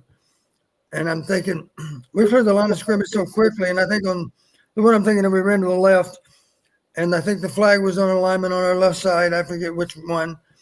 But I'm trying to think, how could the flag fly immediately on that play? Because our back was immediately downfield. I'm thinking, I don't know how. Usually if there's a holding call in that situation, it's because the ball's been held up. The ball is still trying to find a way downfield. In this case, though, we had a quick edge, and we were off and running with the football, and yet the flag flew even earlier somehow. And I just was surprised that the flag came out so quickly. You like to think that the officials, over the course of the game, the breaks even out. I am curious about what was the goal line play where I thought I know what it was. It was the pass where he was across the line of scrimmage. Give me the explanation that the announcers had for that play. The pass interference. Which one? No, the touchdown pass where McCarthy was across the line. Oh, I didn't get a good replay of that one. I guess when I watched that play live, I didn't even think he was past the line, but obviously the crowd felt he was. Did it look like he was on your end? I thought he was. All I was looking at was the replay. Well, as you know, Don, he's got to be completely across the line. So if there's any part of his left foot or right foot or elbow, any part that's in line with that. I was just surprised. It was already in the third quarter, as I recall. And at that point, what do we care about a timeout? I wish we would have taken a timeout and made them take a look at it, because there were a lot of fans that had pretty good vantage point on the play, and we had the replay too. And at the very least, it would have been a really close call to not flag him for being downfield with the ball. And we'll never know, because to my knowledge, it wasn't reviewed. They went on to the next play, and that was the end of that. So I wish we would have appealed that one. Kyle, anything else? Well, the stuff I had was I counted, and there's some different metrics that are used to measure quarterback pressures. I think ESPN said there were 5 or 6, and then some other website said 8, but 8 quarterback pressures and 4 sacks. 5 of the quarterback pressures I counted were on 4-man rushes. Like they weren't on. I mean, they weren't sending 6 guys to get quarterback pressures. They were sending 4 guys. And 6 of the pressures happened within 2 to 3 seconds of the snap, which is like, I mean, that's Petrus as stiff as a board. Like a guy gets through the line of scrimmage and he's done. Like that's not his game. So I'm not necessarily blaming him for that, but like, I mean, when he gets quick pressure, the play's over. So that was, I mean, the fact that they got so much pressure, especially late in the game on 4-man rushes without, throwing linebackers, quarterbacks, safeties in there. That's a losing formula for an offense that's struggling. Let me comment a little bit, Corey. I think our tackles struggled against the edge rushers. Kobe had a rough day against it. Was it 91, I believe? Yes. Seemed like he was the guy causing us the most difficulty. But here's part of the problem, too. Those linemen need all the help they can get, of course, and there are ways to help the tackles, of course, involving backs or tight ends. But beyond that, another way in which they can be helped right now, one of Spencer's strengths is being able to throw the ball. If he picks a receiver, I realize he had some inaccurate moments today too, but especially with downfield throws, generally he does a pretty good job of hitting those downfield receivers. Here's where he can improve. His receiver selection is not very good. There were times for sure when he did not take the best option today, and you could see it even from the seats a couple of times. So the bottom line, I'll give you an example. Naked, he rolled out on naked one time. The inside receiver, the deeper receiver, was wide open. He went ahead without even thinking about it, dumped the ball to the man in the flat. We gained a few yards, but it could have been a bigger play without a question. To the inside receiver, there were other examples downfield where we didn't make. There was an open receiver downfield, and we simply didn't see him. So areas where Spencer can improve. Receiver selection leaves something to be desired, and you'd have to go back and look at the game carefully to point out the exact mistakes that related to receiver selection. Other problem. Let me interject here before you continue with your second point.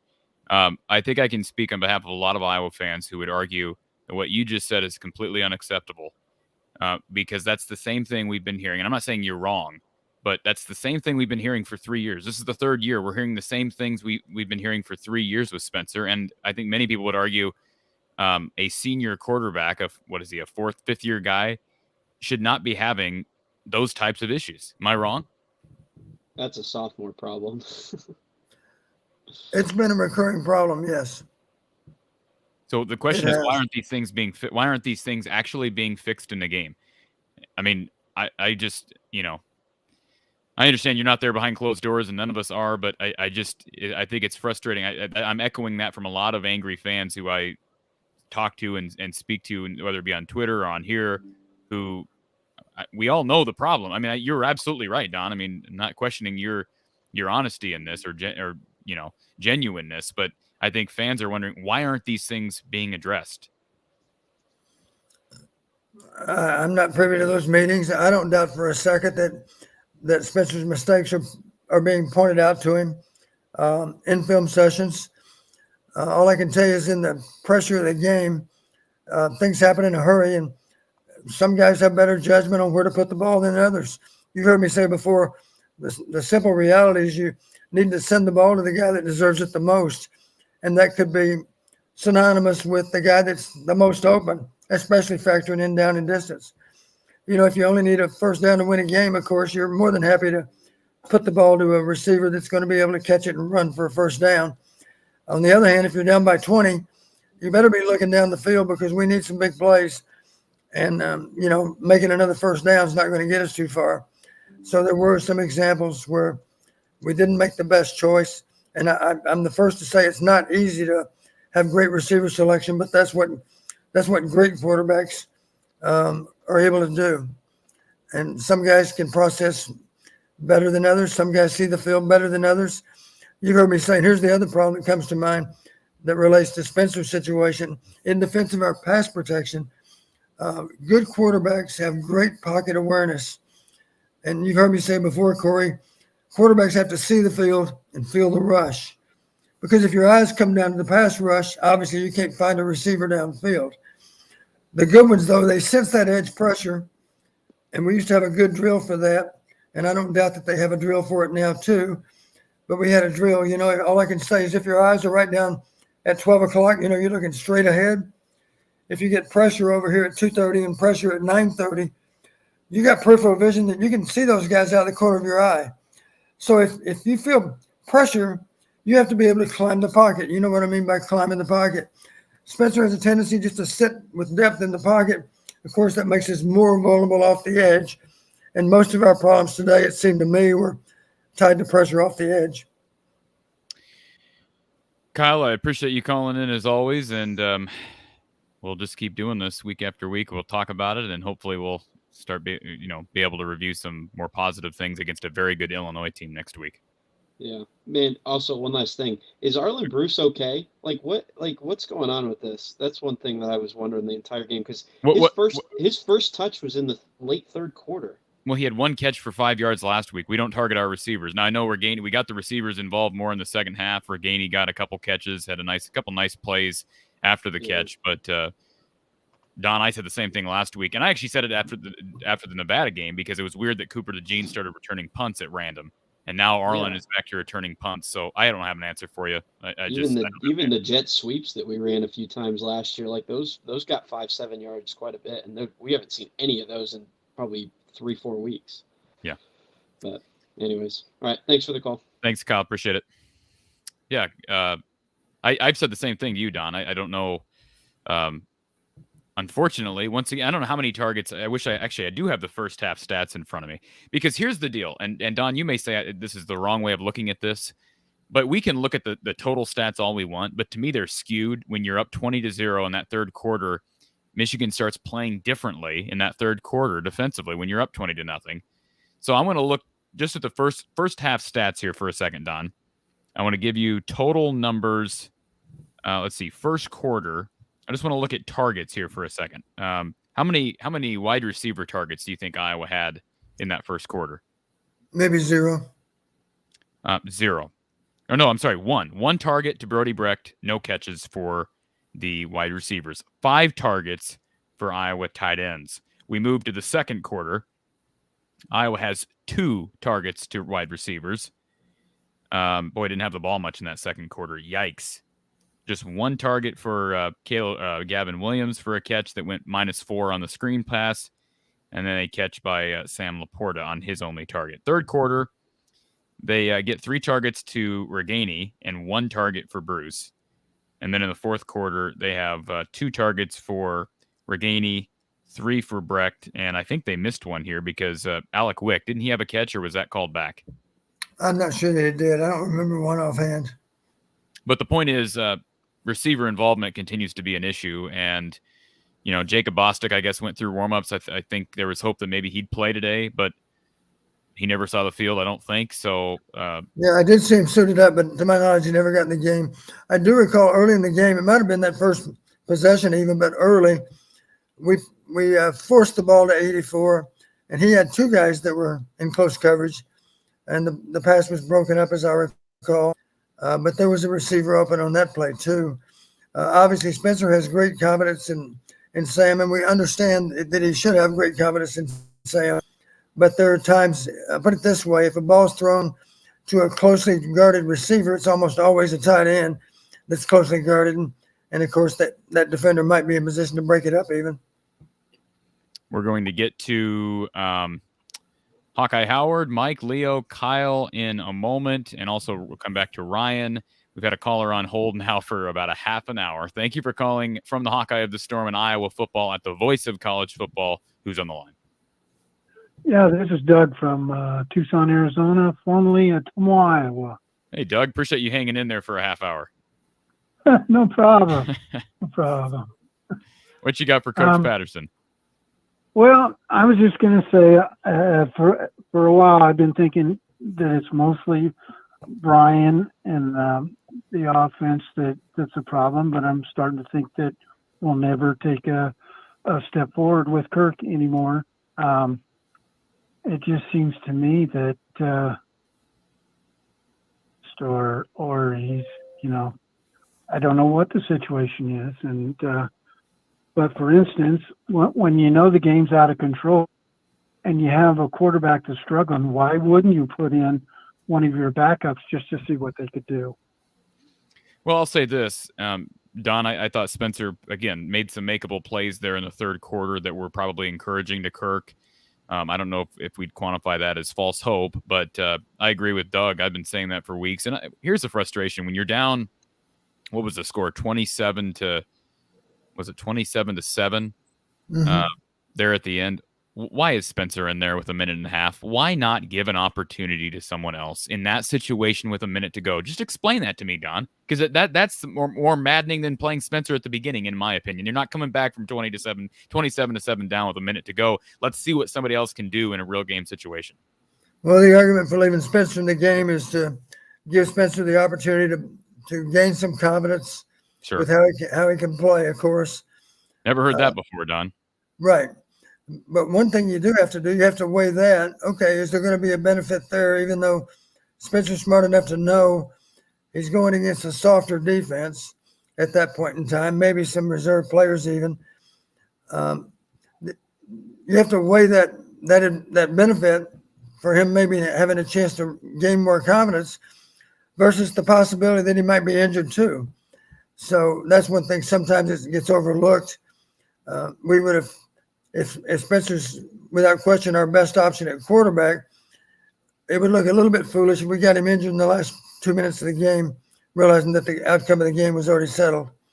And again, to the caller, to Doug's point on the phone line, we seem to not want to entertain. We seem against the idea, Don, that somebody that's not playing might actually perform well in a game. We don't even seem to be remotely interested in finding that out. That's what's frustrating, I think, to Doug and myself. Doug, is that fair? Yes. It's it just baffles me that. And the other thing is why the press conferences never ask Kirk something, that puts him on the seat. That just blows me away. That would be because Corey's not at the press conference. Yeah, I hear that.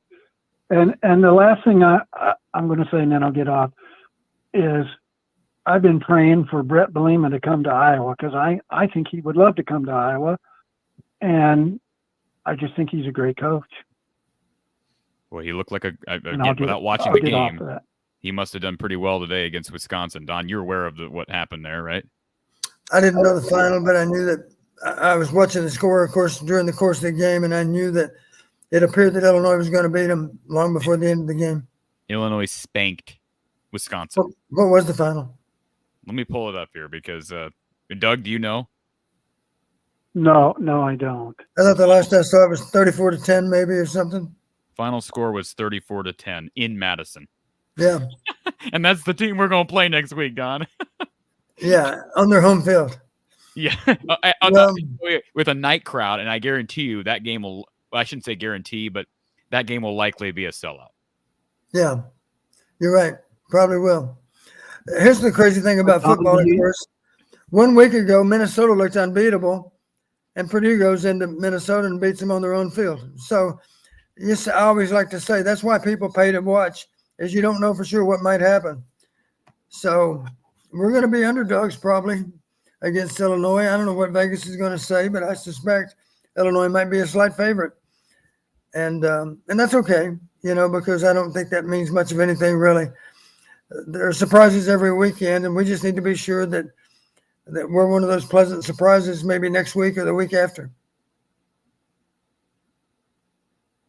And Don, do you think Brett might consider coming to Iowa if that position was open? I have no idea. I haven't talked to Brett about it. I know Brett's a very loyal person.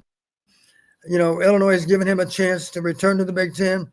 I think and of course he's from Provincetown, Illinois. So I don't know. He probably wonders about making a lateral move within the conference.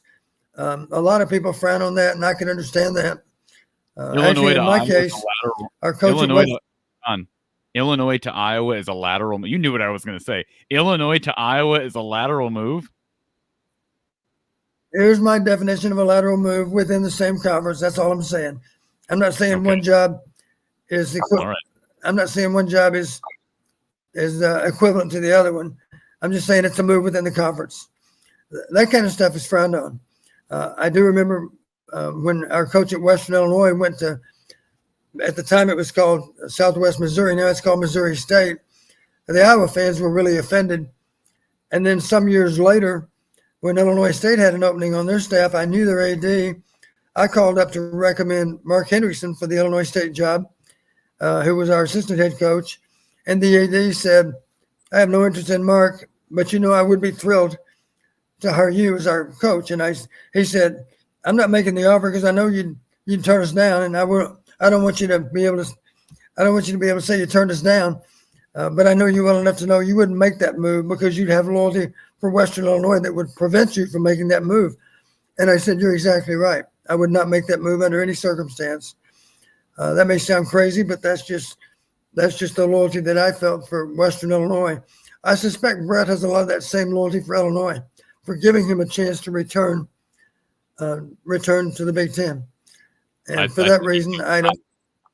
You know Brett, but I think you know Brett personally. So, but I think he'd come here, Don. I think it's a little bit different though, because we're talking about his alma mater, Don. That's a little bit different than you going to a different Missouri Valley school. Right. There's some truth to what you say. The fact that he played here is one more argument for him being able to make that move. But I have no idea what Brett might be thinking. Right now, I'm sure he's just focused on doing the very best possible job for Illinois. Anything else, Doug? Thanks, Corey. I appreciate everything you do, you and Don both. Appreciate it, sir. Thanks for calling in all the way from Tucson. Yep. Appreciate Doug and all the terrific calls. We've got, again, a long line of callers who are waiting. We now get to Hawkeye Howard, and Hawkeye Howard, I hope you're stopped. You're not okay. No hands-free driving. You're not in the big rig today, are you? Oh, no. I'm in the Camaro. Okay, you're in the Camaro. Good. I hope you didn't feel like your trip up from Springfield was a waste. Oh, no, I enjoy coming up here. When did Interstate 80 turn into the Autobahn? Well, all I got to say is, oh, man, that first touchdown Michigan got, there was a hold right in front of the referee. She stood there and just twiddled her thumbs. And the referees, it was appalling. I hope Michigan got their pay. They got their money's worth. Don, was this one of the worst officiated games you've seen in a while? Because I see a lot of people in the chat who are saying this. It looked to me like I was just looking at Michigan's offensive tackles versus our edge rushers, and it looked to me like there could have been some holding calls against those tackles. Our guys were beating them off the edge, and they were riding them to the ground. And I think it would have been conceivable or even likely that some of those could have been flagged for offensive holding. It was right in front of me. It was you couldn't miss it. She just looked the other way. Well, anyway, I'm on here just saying we need change, and we all know we need change. And that starts with us voicing our opinion like we are. We're going to have to start calling the office. Gary, we're going to have change. And we're going to have, I don't know what else we got to do. Boycott a game. I don't know what we need. That'll never happen. But we need our voices heard. To me, Don, you're not going to like what I'm going to say here. But Kurt's just telling us this is his team. He's going to do what he wants to do, and that's it. He's going to keep Spencer in there, and that's it. And Kurt's he's hurting his legacy by doing that. And it's going to come down to either he's going to go or Brian's got to go. That's it. There's no ifs and buts about it. fans were booing. I couldn't believe the boos, and people were yelling at Brian, and heck, I was even yelling at Brian. Of course, they don't care, but this is almost this basically is embarrassing as a Hawkeye fan, and those kids don't deserve to be embarrassed like he's doing. And there's in your contract there's a saying, if you embarrass a university, you're fired. Well, I would say falls underneath that contract.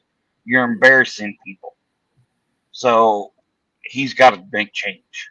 Well, Hawkeye Howard, let me just remind you of this, and you know this, and I'm not saying this isn't really in contrast to what you just said, but let's remember, and I'm not saying the quarterback situation is not an issue, and evaluating quarterbacks and developing quarterbacks, that's all an issue. However, one could argue what you just said is a micro problem, and the macro problem is Kirk's devotion to Brian and devotion to a play style that some may argue is dated. And so I understand what you're saying. Let's remember too, though, in the offseason, Kirk promoted his son after a year where the offense ranked 123 out of 130 teams, promoted his son. And what did the fans do in response? What did they do in July and August to respond to that move by Kirk? They sold out every single game. But we're not even close. Yeah, and I was on that boat. I'm not saying you're wrong, but we ain't even close to forcing change. Whether you want it or not, that's nowhere even close, because the big money donors are still giving them a lot of money, and the fans are going to games, and that's all there is to it. That's the name of the game. Yep. And I knew this by saying that. I knew this, but I'm just saying from here on out, maybe the boosters need to shut the money off. If there's boosters listening, hey, no more money, and here I'm up here spending money and going to games.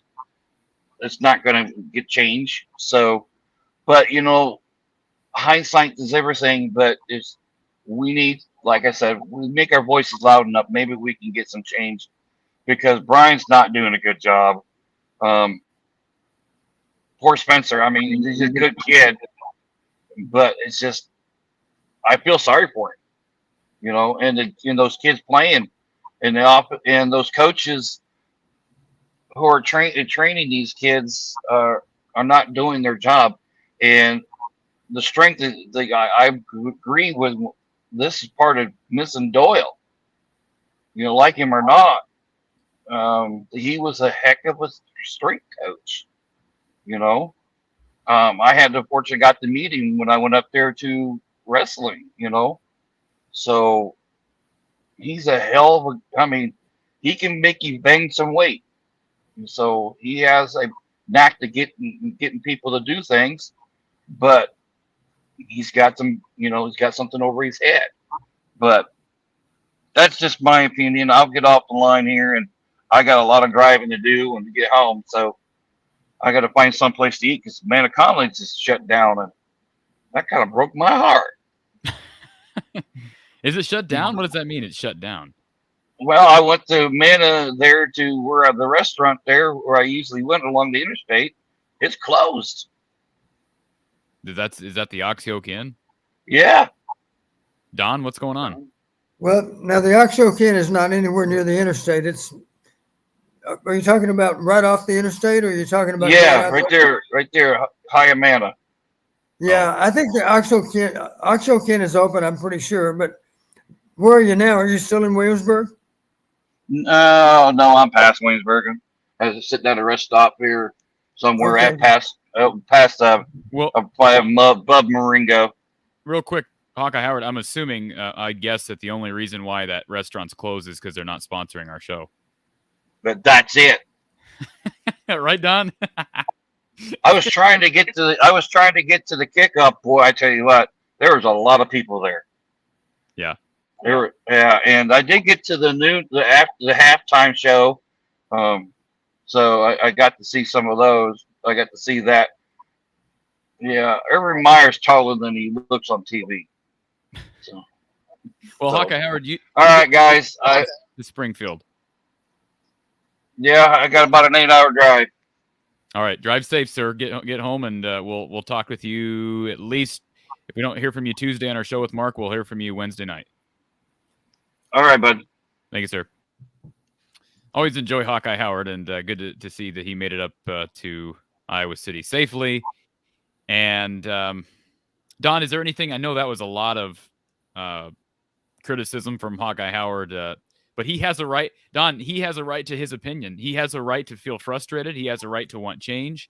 I'm not asking you if you agree with everything he said, but I'll just say I agree with some of what he said. And but the bottom line is, as it was brought up here in the chat, I mean, money is the name of the game right now, and as long as fans are paying for seats and the donors are giving big, I don't know what motivation there is to make change. And I'm not advocating for Kirk Ferentz to be let go. Kirk has given so much to this program over the last 23 years, Don. I know you would agree with that. Right. But fans have every right to be frustrated with this offense, and we're in for basically the same story each and every week. It's frustrating as all get out, and I understand Howard's frustration. Let's get to our next call. Again, we're going to go rapid fire on some of these, so we can get through everybody. Mike is on the line, our Michigan fan. Mike, appreciate you being patient, sir. Hey, no problem. How you doing? We're hanging in there. So what'd you think of the game? I'm just kind of get your overall take. Been on for an hour and a half. You don't know what I thought of the game. I was just wondering if you had more specifics. Now, I got a quick question for you. I keep hearing all this talk about, Caleb. Now, is he your starting quarterback or running back, or is it? I mean, LaShawn looked good today. I mean, all things I considered. don't really think the depth chart means much, but the depth chart I think still has Gavin as your starting running back. But that's not the case. I got the final stats in front of me. Don, how many carries would you say that each guy got today, if you had to guess? I'm guessing that number 2 and number 4 had more than 25. Yes, in total for the game, LaShawn had 8 carries for 34 yards. Caleb had 12 carries for 33 yards. Do you want to know how many carries Gavin Williams had? 2. Was he even in? 0. Yeah, I was gonna say, I didn't see well, Gavin at all. I thought He was hurt. in. I saw him in there. He was in there. He had a catch on the screenplay that got blown up for -4. He was in there, but no, those other guys are just playing better right now. Yeah, because it looks like kind of LaShawn was doing more of the impact stuff than Caleb was. LaShawn ran well, and I like both of our backs right now. I don't think the running back room is the problem.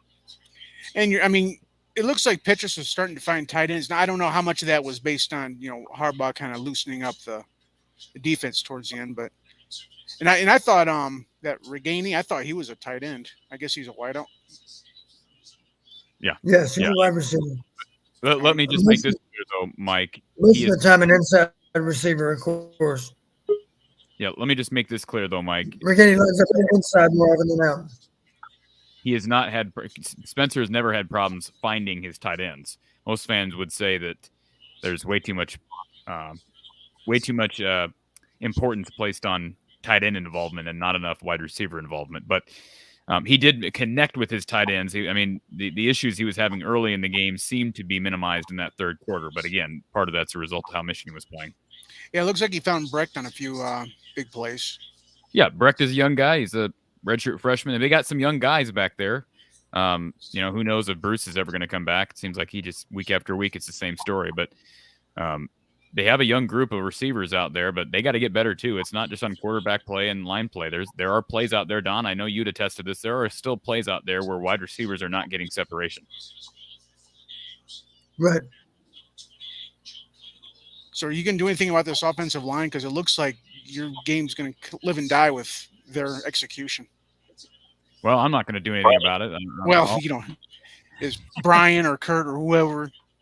I mean, they're working at it. I don't know what, it's not like they're just going through the week without, with the offensive line going home or going to Arby's for the week. I know they're out there, they're working, but this has been a multi-year problem, Mike. This isn't the first year of struggles. They've struggled along that offensive line 3 of the last 4 years. So it's a major concern right now. And we've talked about Chris Doyle being gone. That's a factor. And Tim Polasek. And I mean, they've had a lot of attrition as far as guys who work heavily with the O-line. Now, what about in the upcoming, do you have any early commits for the O-line that, might be looking good? Well, Kate, we got the number 1 tackle in the country next year in Caden Proctor, which is obviously going to help. And you have a 4-star Trevor Lauk, who's likely a tackle as well. So, no, they've recruited well at the positions. They've recruited well everywhere. That's what's ironic about the offensive struggles. They've actually recruited fairly well at quarterback and at offensive line. Now, tight end and wide receiver actually has been a struggle. And now running backs become a struggle with the decommit of Raphael. But they've actually recruited fairly well. But development-wise, they've got to develop these guys better. And, Kirk would just tell you we got to execute better. So if you want the simple answer, that's it, I guess. So, I mean, there's some hope for the near future. I hope so. So. Okay, well, get me out of here so you can talk to one of your Iowa guys. You're good. Thanks for the call as always, Mike. Thank you. Thanks a lot. All right. Again, we got tons of callers on hold here. I want to get to a couple things before we move on because I've been neglecting some of these super chats. A user by the name of Don Patterson's biggest fan with the super chat here. He says, Corey, do you make a change at O-line coach now? I don't believe there's any point in making a change now unless, Don, they make a change.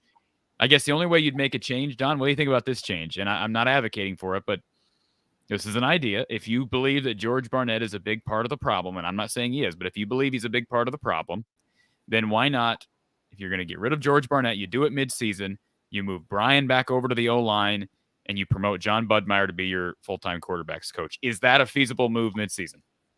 No. Why?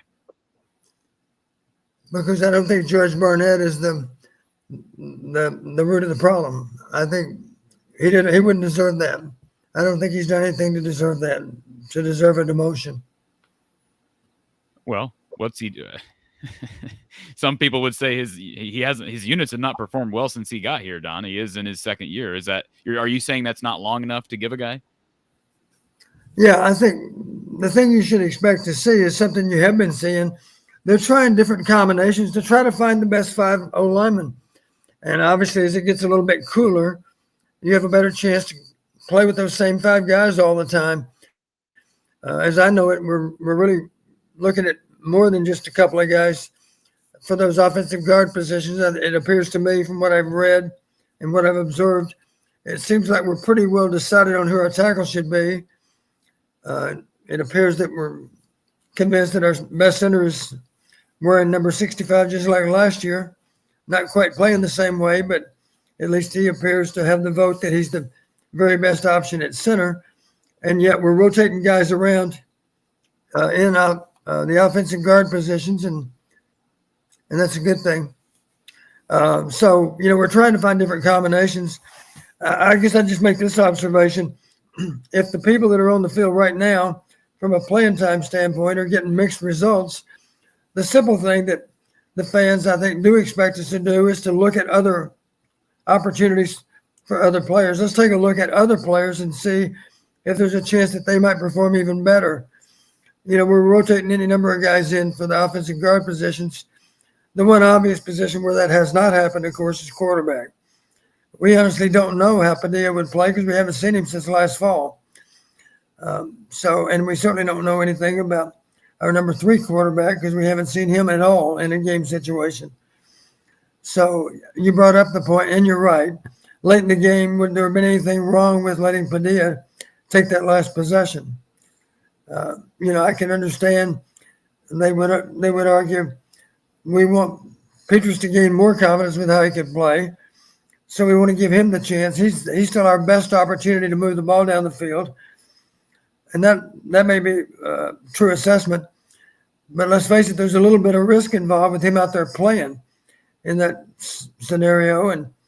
And there would be an argument to maybe let somebody else play rather than get our starting quarterback injured when the outcome of the game was already settled. And Don, I just don't understand, the people, and Kirk has said this, that he believes that Spencer's the best guy for the job. What bugs me, and a person can make the argument, well, they kept Spencer in there at the end. Kirk kept Spencer in there at the end to build his confidence. Well, what does that do to the confidence of Alex Padilla And what does that do to the confidence of Joey Labus when you see not only the room struggling week after week, but then you see garbage time, the game's out of reach, and you still can't make it onto the field? What does that do to those guys' demeanors? It's demoralizing, I'm sure. All right, let's get to Leo, who's been Kyle first, and then Leo. Sorry, Leo, we've got. I want to stick to our order. And Kyle, before you get going, thank you for being here, and thank you for being ultra patient. And I do see here, Kyle, you have become the newest member to our YouTube channel, so thank you for that, Kyle. And what do you have for Coach Patterson? Coach, I'm a baseball coach, and so as a baseball coach, I try to use data the best I can to make decisions as opposed to just using my eyes, because everybody's just been saying how bad the offensive line is, and I want to 100% say that they're not very good. But also, I find myself noticing every single time somebody misses their blocks now, and I didn't used to notice that. Or when I watch other college football games, I see that too. And so I'm sort of wondering, are my eyes more attuned to mistakes because we've been talking about how bad this offensive line is all the time? And so I'm wondering, from a coaching standpoint, within baseball, if you're a 300 hitter or you throw 60% strikes, or even within the basketball world, depending on where you're shooting, if you're shooting, say, 40 to 60%, you're a good shooter, right? Like, we kind of know what those normal stats are. But as a non-football guy, I don't really know how to assess the offensive line. Is it things like QB hurries and QB hits and sacks? Is it are there simple things like, during a passing play, an individual offensive lineman should be able to hold their block 75% of the time for 2 seconds? Is there something that you can help us who maybe don't have a background so that we can better assess how an offensive line is doing, rather than being a little bit emotional and allowing our eyes to maybe dictate things that aren't actually true? One of the things you look for, Kyle, you look for consistency in play. And a simple way to think about it, as you evaluate a particular play, you ask yourself the hard question: was that a winning effort on that play, a winning result, or a losing result? Trying to avoid that gray area where you can say, well, you could call it either way. I think the best coaches I've ever known had high standards. I'll give you an example. Marv Cook was a consensus All-American, and it was rare, I think, when Marv graded in the 90s. Oftentimes he would be in the high 80s, maybe the low 90s, depending on who the opponent was. And I remember a little bit later in time, a tight end coach that will remain nameless, he had a different group of tight ends than the one I had. And his starting tight end was grading out maybe at 95%. And I'd seen him play enough to know that tight end coach doesn't have high enough standards. He was too quick to give a guy a plus grade on a particular play, simply because the bar wasn't high enough.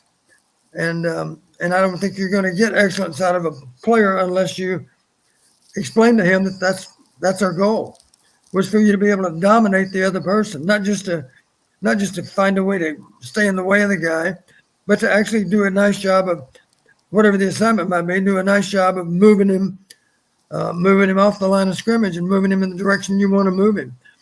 And that's the challenge, of course, for any blocker up front, is to be able to move that man that's across from you who's so determined not to be moved. So I guess all I'm saying is the simple way to do it is to simply ask yourself, is that a winning or a losing performance? Obviously, if it had a lot to do with the bad play, then it's clearly a minus performance. But I would suggest you're going to get better with your improvement in the offensive line if you have a high standard for a plus grade, versus a minus grade. There's nothing wrong with saying, I'm not going to give you a grade on a particular snap simply because you didn't do enough to earn a plus grade. And there are times the typical grade sheet you'd have a column of plus grades, a column of minus grades, and then a few no grades. You simply didn't do enough to earn a positive grade. And I hope that helps explain. To me, if you can somehow make it, it's either good enough or it's not. And if it's not good enough, that's a minus grade. And let's face it, if you're grading out at 70%, then it's kind of hard to imagine that the defensive player that you're blocking all day long is also grading out at 70%. Because somebody should be minuses rather than, how can both of them grade out at 70%? It makes sense? Absolutely. You follow me? Yep. Yeah. If the standards are too low, then maybe they both grade out at 70% because neither coach is really holding his players to a high standard. One happens to be a defensive line coach, being too easy on his players. The other one, of course, is an offensive line coach that is too quick to pass out a plus grade 2. So I hope that makes sense. And then it's all relative, of course. Maybe one guy only graded out 74%, but the guys in competition with graded out at 66%. Well, and somebody might even say that's not much difference. And you've heard me talk about this, Corey, as it relates to drop passes. Think of it this way: easier numbers to remember. What about a guy that grades out 80% versus 85%? Okay, one graded out 85, one graded out 80. You might say that's not very 85 versus 80.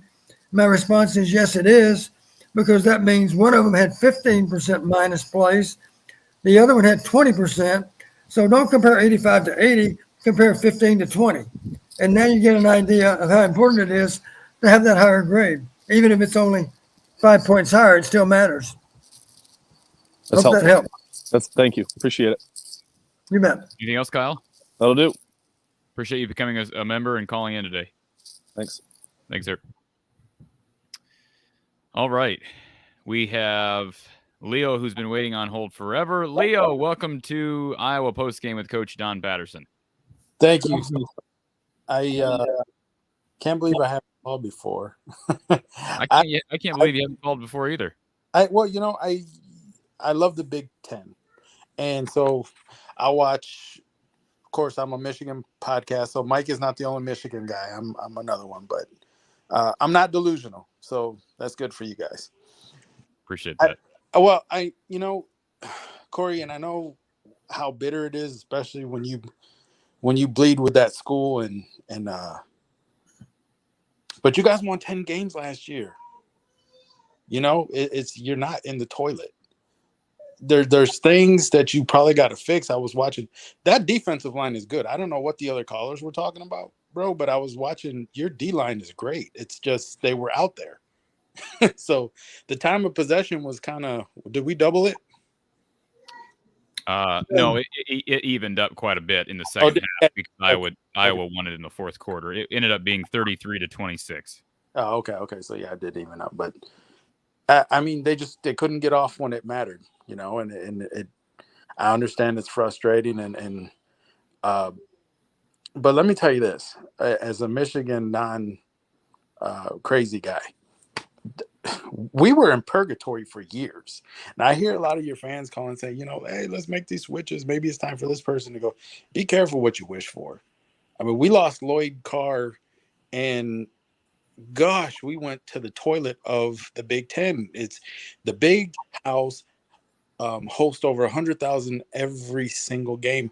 We were half full. I mean, we were 5-6 wins, sometimes 7, if we were lucky before Coach Harbaugh got there. And even when Coach Harbaugh got there, it takes a minute to get the right offensive coach, defensive coach, to get the right concept in there, and to get your recruits. It's not something that happens in one season. And I don't want you guys to think that you're in deep water right now because mediocre play from the offense. And it was anemic. I'm not going to lie. I watched it. This isn't the first year of anemic offensive play. Fans are not reacting based on a few bad games. Do you realize that the offense was 123rd in the country in total offense last year? I do. Yes. And I was thankful. Well, this is not a Brian Ferentz has been here, 5 years now as the OC. This is not a sudden decision a sudden opinion by fans. I think fans, I don't hear many fans. There are fans who are saying that they want Kirk Ferentz gone, but I think most people who are looking at this objectively want change in the offensive coaching staff. They don't want to see Kirk Ferentz go down that way, but it's obvious the offensive coaching staff is not working out. I don't believe this is a situation like Lloyd Carr at all. We're not talking about a head coach of our program. We're talking about an offensive coaching staff that right now is not getting it done. Yeah, well, also, we for the first few years we had Josh Gaddis. That was that was trial and error, to put it nicely. before we got the right people in and we kind of got the concept, and then we started clicking on offense. But before the first couple years he was there, it looked like a disaster waiting to happen. You know, I think it's just, you know, you got the physicality, you got some good line coming in, you got some physical running backs. Again, I think it's just maybe getting with the times, maybe going to like a little spread offense, maybe wildcat here or there, just different Well, look for you guys. Yeah, Don, I don't think I've said this before. I don't really know. No offense to Brian. I've said this before. I think Brian would be a really good offensive line coach. I wonder if he's in the offensive mind that they need, and you need an offensive mind to be able to compete in this conference. I don't know how to approach this question, Don, but how would you approach the rest of the season, given the struggles offensively? How would you approach strategy the rest of the season? Do you make big changes mid-season? Do you just stick with what you have and continue to plug away, as grind, as Kirk Ferentz would say? Well, because our defense is going to keep us in so many games and our kicking game is outstanding, the tendency is to think that we're not that far off as long as we can be just more respectable with our offense. And that suggests that drastic changes are not necessary. I wouldn't consider it to be a drastic change to look at how Padilla and Levis play. You know, there's nothing wrong with doing that. And obviously, we don't know how next weekend will play out. So let's go with a couple of possibilities. What if we have a resounding win over Illinois? I would think that'd be a great time to look at the second and third quarterbacks.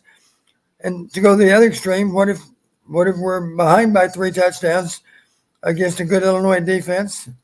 That's a good time to take a look again at the second and third quarterbacks to give them a chance to show what they can do. Because even if the starter puts up big numbers in the fourth quarter, the obvious question is, did it matter? Was the game already all but over? And you suggested that today maybe Michigan was a little in prevent mode in the fourth quarter, knowing that they had a good solid lead. There's some truth to what you say. Okay. Thanks so much for having me. And Coach, do you think I will have the personnel to make those kind of changes right now? I've seen a couple slot receivers. You got Laporta. You think they got the personnel to be able to change their offensive concept this year? I think there are certain players we can look at. Obviously, the quarterbacks, we can take a look at them because neither one of them's taken a snap this entire season. We've already got 5 games in, and they haven't been on the field, not even for one snap. So it's hard to, as Corey suggested, how do you think the backup feels if there's no scenario where he's able to play? If we got a comfortable lead against Nevada, he doesn't get to play. If the game's all but settled against Michigan, he doesn't get to play then either. So he's trying to figure out what scenario applies to him.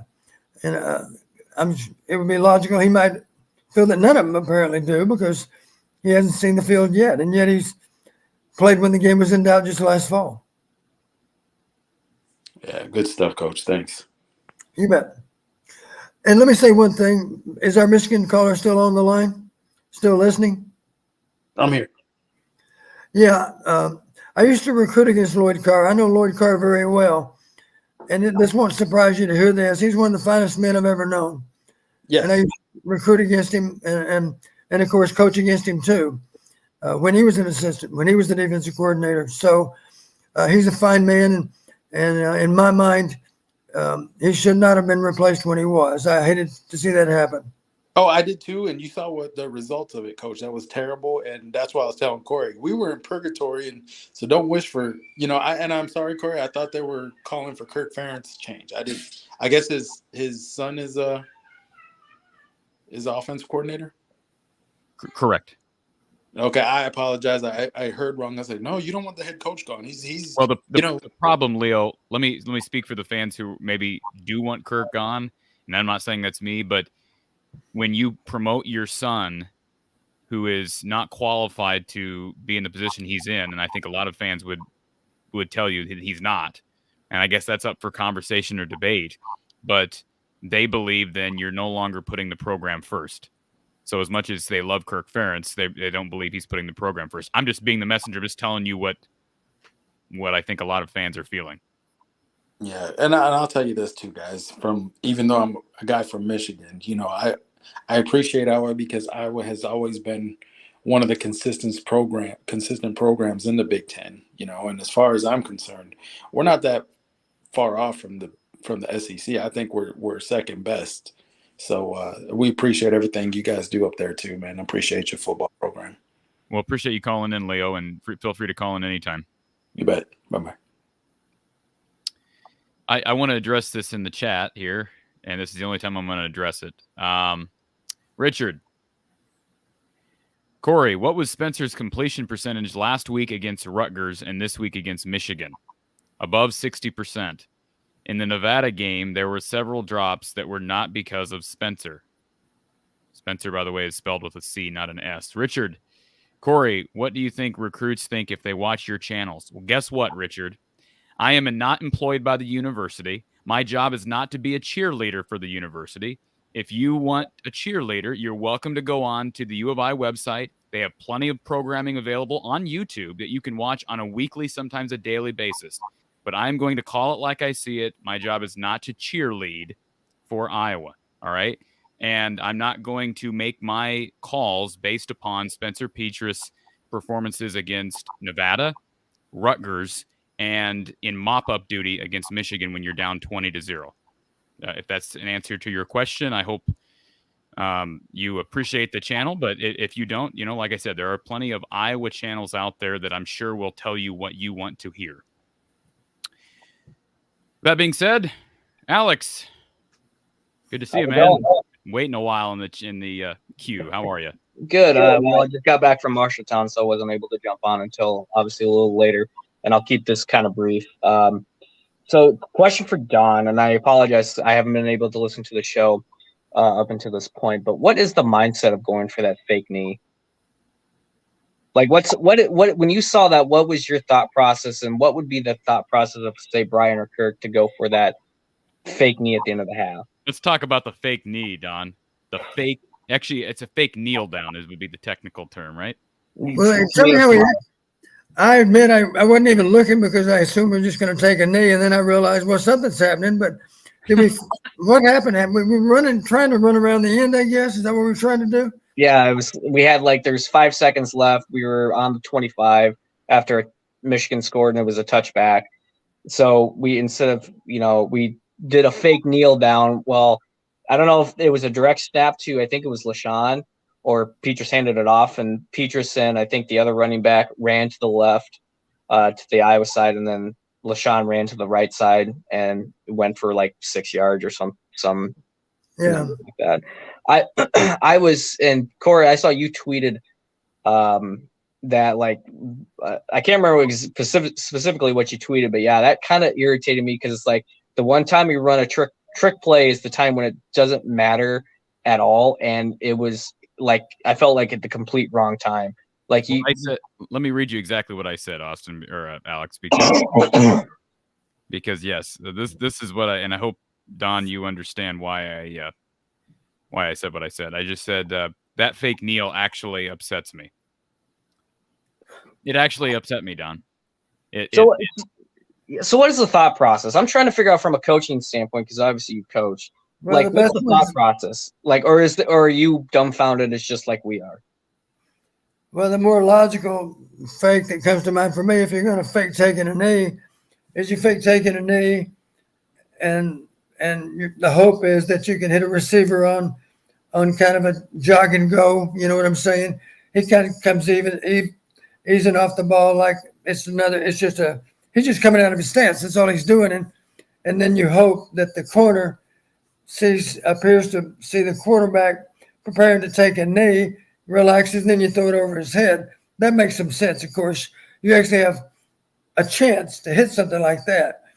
And I was trying to figure out, he faked taking a knee and then handed the ball off to a back, but he handed him to a back basically in the center guard gap, right? Somewhere close to the midpoint of the formation. So what are the odds we're going to be able to get around the end of the formation to be able to run yards or 75, whatever it was? Slim and none. Yeah. That 6-yard gain helped our average, but there's got to be a better way to try to do something with that last few seconds. Yeah, and one of Brian, I like the chat. You pulled the exotics that Brian Ferentz had pulled. Another question for you, Don. It's been, I've said it, and a lot of people probably said it on the chat about how bad the officiating crew with this, and how this is the worst officiating crew that they've seen. I always refer back to that. I think it was the Outback Bowl against Florida. That was a pretty bad officiating game, but there was a time where Kirk Ferentz called the timeout, I believe it was after the clipping penalty, and kind of the chew, for lack of a better term, chew an official's ass. What is the hope there? Obviously, you can't pick up the flag or reverse the call. If the coaches are talking to the officials, what's the kind of the hope there? Saying the coaches are seeing hey, that's a bad call, or what's the thought process on that? Calling the officials, calling a timeout to, chew out an official for a bad call. Well, I thought the most effective, I'll give you a specific story. After my first year at Western Illinois, I was up at Wisconsin spring practice, and Barry Alvarez was the head coach at the time. And Barry asked me then, he said, what was your biggest difficulty in year one? And we had a good season, but we weren't a playoff team, so it was good, but not great. I thought for a little bit, and I said, I suppose the officials would be the biggest issue I had. And he said, well, you didn't think they were going to let you come in and take over the late, did you? And I kind of laughed. I thought, well, no, I didn't think they were going to be nice to us since we were the new kids on the block. And he said, how'd you react? And I said, well, I yelled at him for a couple of weeks, and then I realized that's a waste of time. So I'm going to try to kill him with kindness from this point forward. And one of the things I would never do is try to show up an official during the game. In other words, you can make your point, but the appearance is just that you're having a discussion. You don't need to show that you're really, really upset and really, really animated with what's going on, because at that point, in their eyes, you're just trying to embarrass me, and you're trying to suggest I'm calling a horrible game. I don't appreciate that. Because Barry asked me, he said, well, what did the officials do? And he said, did it help to yell at him? And I said, no, it didn't. And he said, I don't know what would make you think it would help. He said, you can get your point across without yelling and screaming. Just let them know. And I'll say it this way. Years later, I ran into one of the officials over in the golf tournament over at Quad Cities at the John Deere. And this is one of the referees, the white hat. And he said, I always told my officials, if Coach Patterson is disagreeing with what just happened in the game, you can pretty much take it to the bank that he's right. And I appreciated hearing that from him, because if they blew a call, I would be able to express to them, you missed the call, and without embarrassing them again. And that simply meant, okay, we owe you one. And you've heard that term, and there really is some validity to it, a makeup call. If they miss a call that hurts one team, then I think in the interest of fair-mindedness, I think they might try to give that team a break later in the game, simply because they knew they blew a call earlier. So I think that was the best way to have an effect on the game. Taking a timeout, of course, that was kind of extreme. You never know, but that you might need that timeout. In the end, it didn't matter, but we didn't know that at that point in time. And make you come back, Don. I just think I tweeted the same thing. I think it's just in that situation, bad timing to burn a timeout in the second half when you're already down multiple scores. That is not the time to call a timeout to make your point known. And I think Kirk Ferentz has earned the exact right you just described, that when he's ripping into official, it's probably for good reason. And he was right. It was a terrible call. The announcers brought it up on the broadcast on Fox. But what's more than that is you're not going to accomplish anything. They're not going to reverse the play. They're not going to reverse the call. So you're not going to give me a timeout back. Rip into him, and during the next TV. Correct. And you say rip into them. Maybe your words are such that they feel like you're ripping into them, but The general public doesn't realize that because it appears you're just having a discussion. It's not animated. There's nothing to be gained by trying to show up an official because they don't appreciate it. And if I was an official, I probably wouldn't appreciate it either.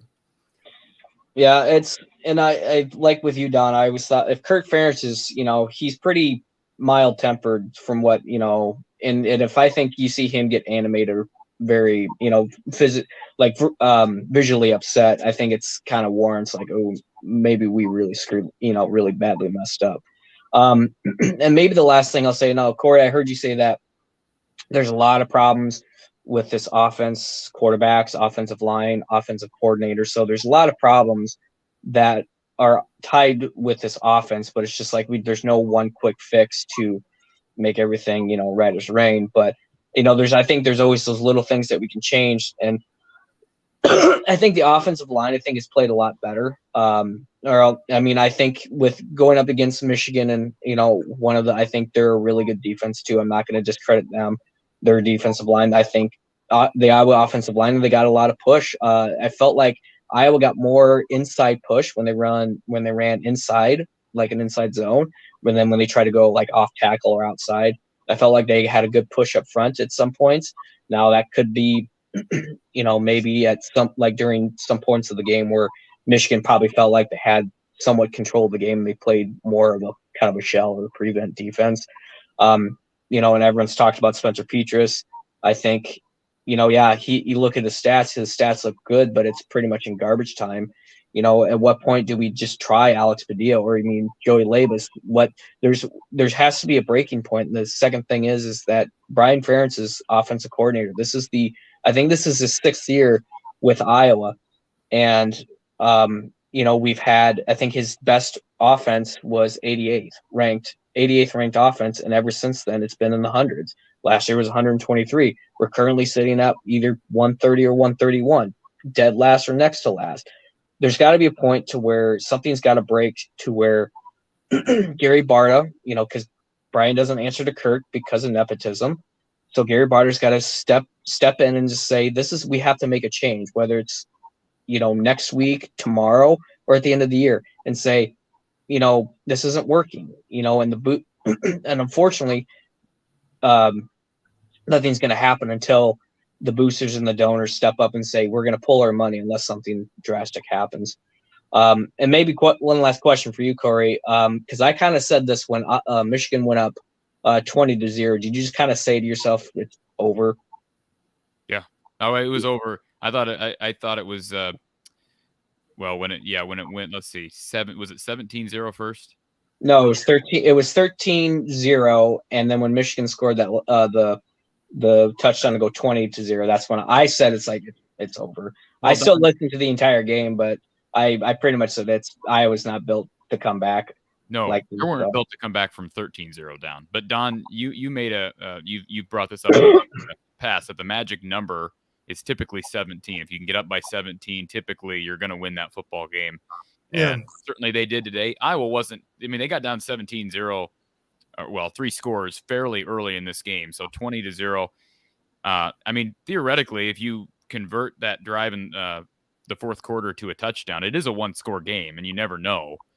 My fear, Don, is that when you're making a comeback in the third quarter because you are down 20-0, and Michigan is laying off defensively, and you're able to move the ball down the field effectively, that it's kind of masking some of the issues that got you to 20-0 down in the first place.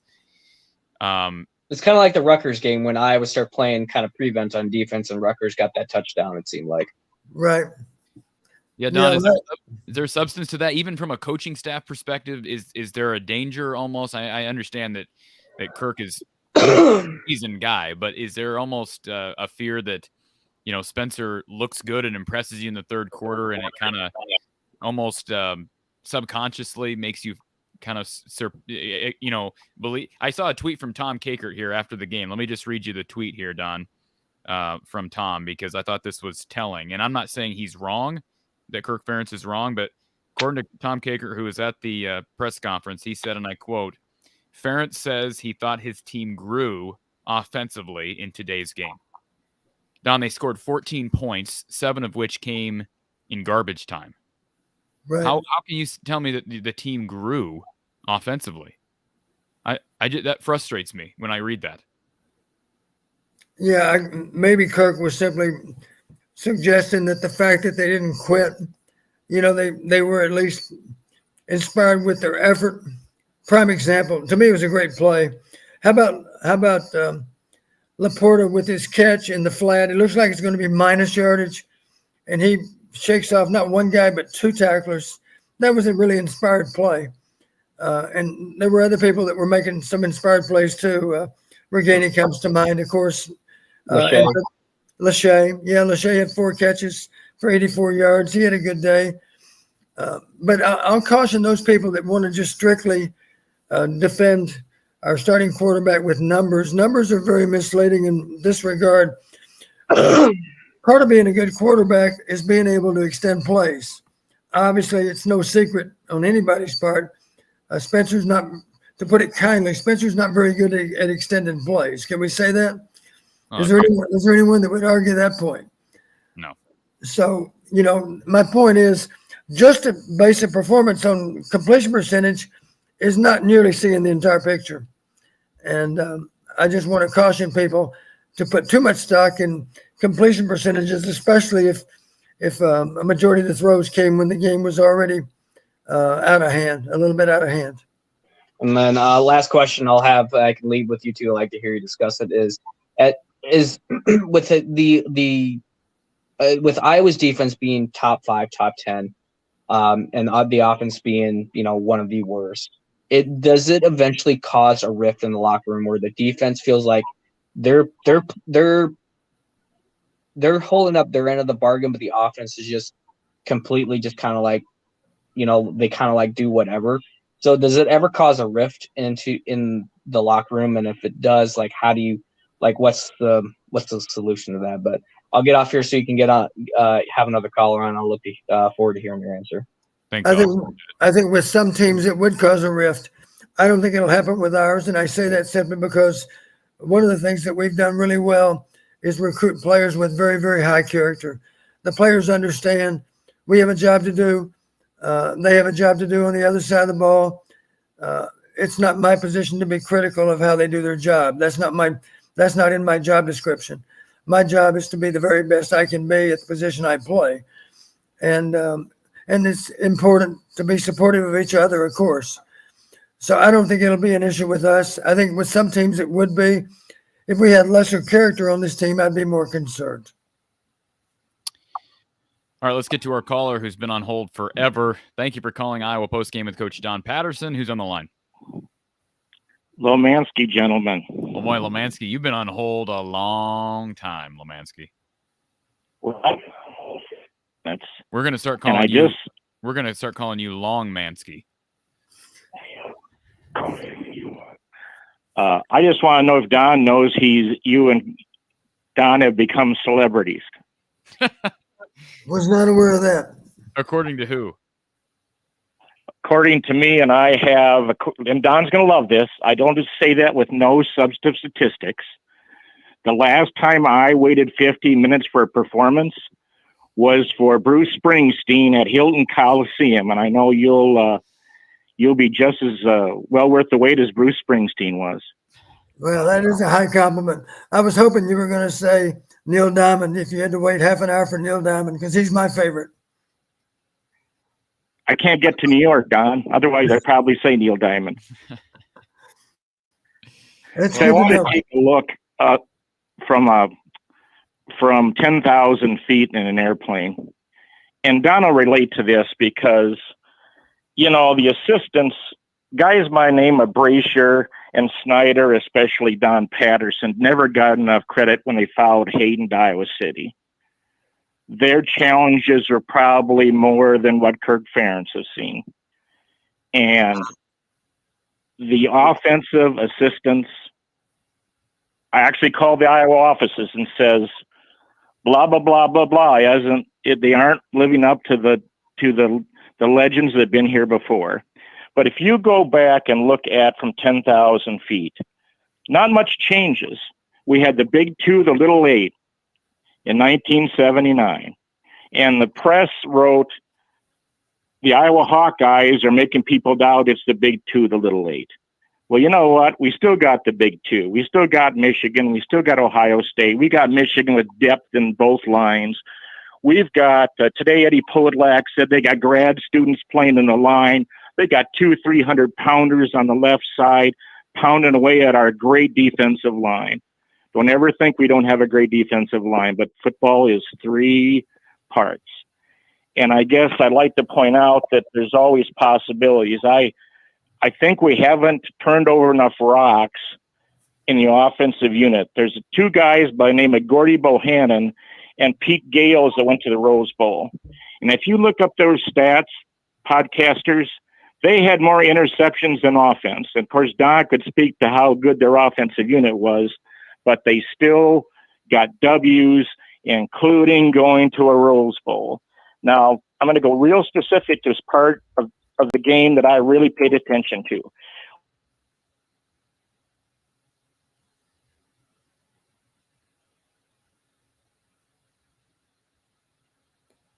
So one of them sitting beside Corey.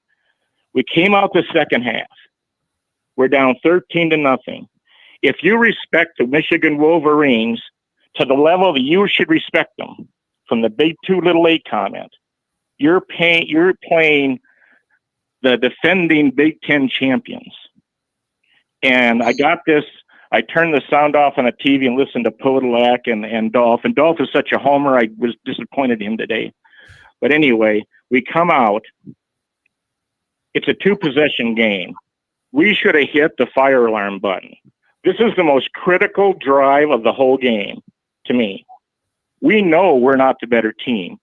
Corey knows we weren't the better team today, but he thought we had a shot. I did too. Thin, but a shot. And we're at home. What do? We go out there with 4 possessions and punt. And I hate to dump on him, but Peters takes a sack, and Eddie Podolak, who I really respect, he kind of went on a rant and said, you've got to throw the ball out of bounds. You can't take a sack no matter what, based on the conditions of the game. Went to 2nd and 19, and we punted. And I contend we should have pulled out a gadget, a wrinkle, and a better word for all of it is a damn exotic. I love that word, Corey. Use that word exotic all you want. But I think that drive was really crucial. And if you compare it to how this football team with Bohannon and Gales and still got it done, we're just not turning over enough rocks. But I hope people don't give up, because Michigan is the defending Big Ten champ, so we got time to fix some stuff. And I'm sure Don Patterson would be working 24 hours a day, 7 days a week, thinking we can fix something. I'll listen. Well, Don, I think there's no question that first possession of the second half was huge. And one thing that I was critical of was Spencer, because this game, protection-wise, was very similar to, I thought, 2019. And Iowa continuously allowing Nate Stanley to get pressure up the middle. The difference with Nate Stanley, though, is Nate Stanley had that ability to evade pressure, even though he's a big guy, stay on his feet and throw through contact, something that Spencer has not channeled the ability to do. And I can echo some of what Lemansky just got done talking about, because I no longer, as an Iowa football fan, and that's what I am ultimately, I no longer look forward to Iowa having the football. I remember the days not that long ago, Don, where, I at halftime, I remember saying happily, hey, get the ball and start the second half. You got the ball. Now, Don, I don't even think that way. I don't think that way at all, because I have no confidence that you're going to do anything and start the second half. I would love to go back and look at the numbers, Don. And I will do this, because since we're talking about it, I would like to know what Iowa has done on the first possession of every game. Or I should say the first offensive possession of the first half, and first offensive possession of the second half. I would venture to say that Iowa has scored none, no times. Now, I could be wrong on that. Maybe they scored in the first possession of the second half against Nevada, but it does seem like Iowa comes out of the gates completely sideways. And, I had a note written down here, Don, from the first half with Spencer that was just frustrating, and I actually tweeted about it. After a promising start to Iowa's second offensive drive of the game, Petrus overthrows his receiver on 3 straight plays in that first quarter. And we're talking high and hot over the heads of his tight ends. And, of course, it ended up with a punt. Does it seem like this team in general, even the defense at times, takes a little bit too long to get going? I'm not trying to be critical of the defense, but they did give up that early touchdown on a long, methodical drive for Michigan. And, boy, when you have a margin for error that's so slim with this offense, that's hard to give up. And, of course, Iowa's offense isn't helping the cause. Yeah. I made the comment at the Garden Club on Thursday. I said I would hope – here's a priority for the game. 2 words, start fast. And I'll share this with you now. I don't know that you mentioned it because you might not even be aware, Corey. But in Michigan's last 18 games, that's 14 from a year ago, plus the 4 games they played before today. In those 18 games, they scored the first touchdown. In those 18 games, 17 out of 18. 17 times they scored the first touchdown. Think about that. That sounds almost impossible to be able to do that. And after the Garden Club, I said, I will guarantee you Michigan is going to start fast. They're going to make every effort to start fast. They're going to try to hit some plays on us, even on the opening series. They're going to try to have a lead in 5 minutes at the start of the game. And routinely they've done it against other people too. So we better be ready for it. And even though they were methodical in some ways on that opening drive, you do recall how they scored their touchdown. An exotic, right? They ran the reverse to score the touchdown. Yeah. It's a good call. So, and sure enough, they scored in 5 minutes and 7 seconds against us too. Incidentally, the one team they did not score the first touchdown against, that would be Georgia, and that would be their playoff loss, 34-11. And of course, Georgia's not your normal team. And that's why I would simply say, when we play somebody like that, to change that tendency, we have to move heaven and earth to score first. We have to have some radical thinking to be able to do it, such as maybe not 1 trick play, but 2, whatever it takes. We have to come up with some edge that we are confident is going to play for us, and let's put it out there early in the game, and let's try to gain some momentum from its effective use. I loved your comment because I wrote down every series today, and Michigan is 46% on third down conversions this year, and the wrinkle, the exotic you're talking about, was a slot reverse, and that was their first possession when they went up 7-0. Also, Eddie Polak, on the first series, he pointed out to the listening audience, they're not huddling up. They're taking signs from the sideline to make their Michigan QB, because he was young, take the pressure off him.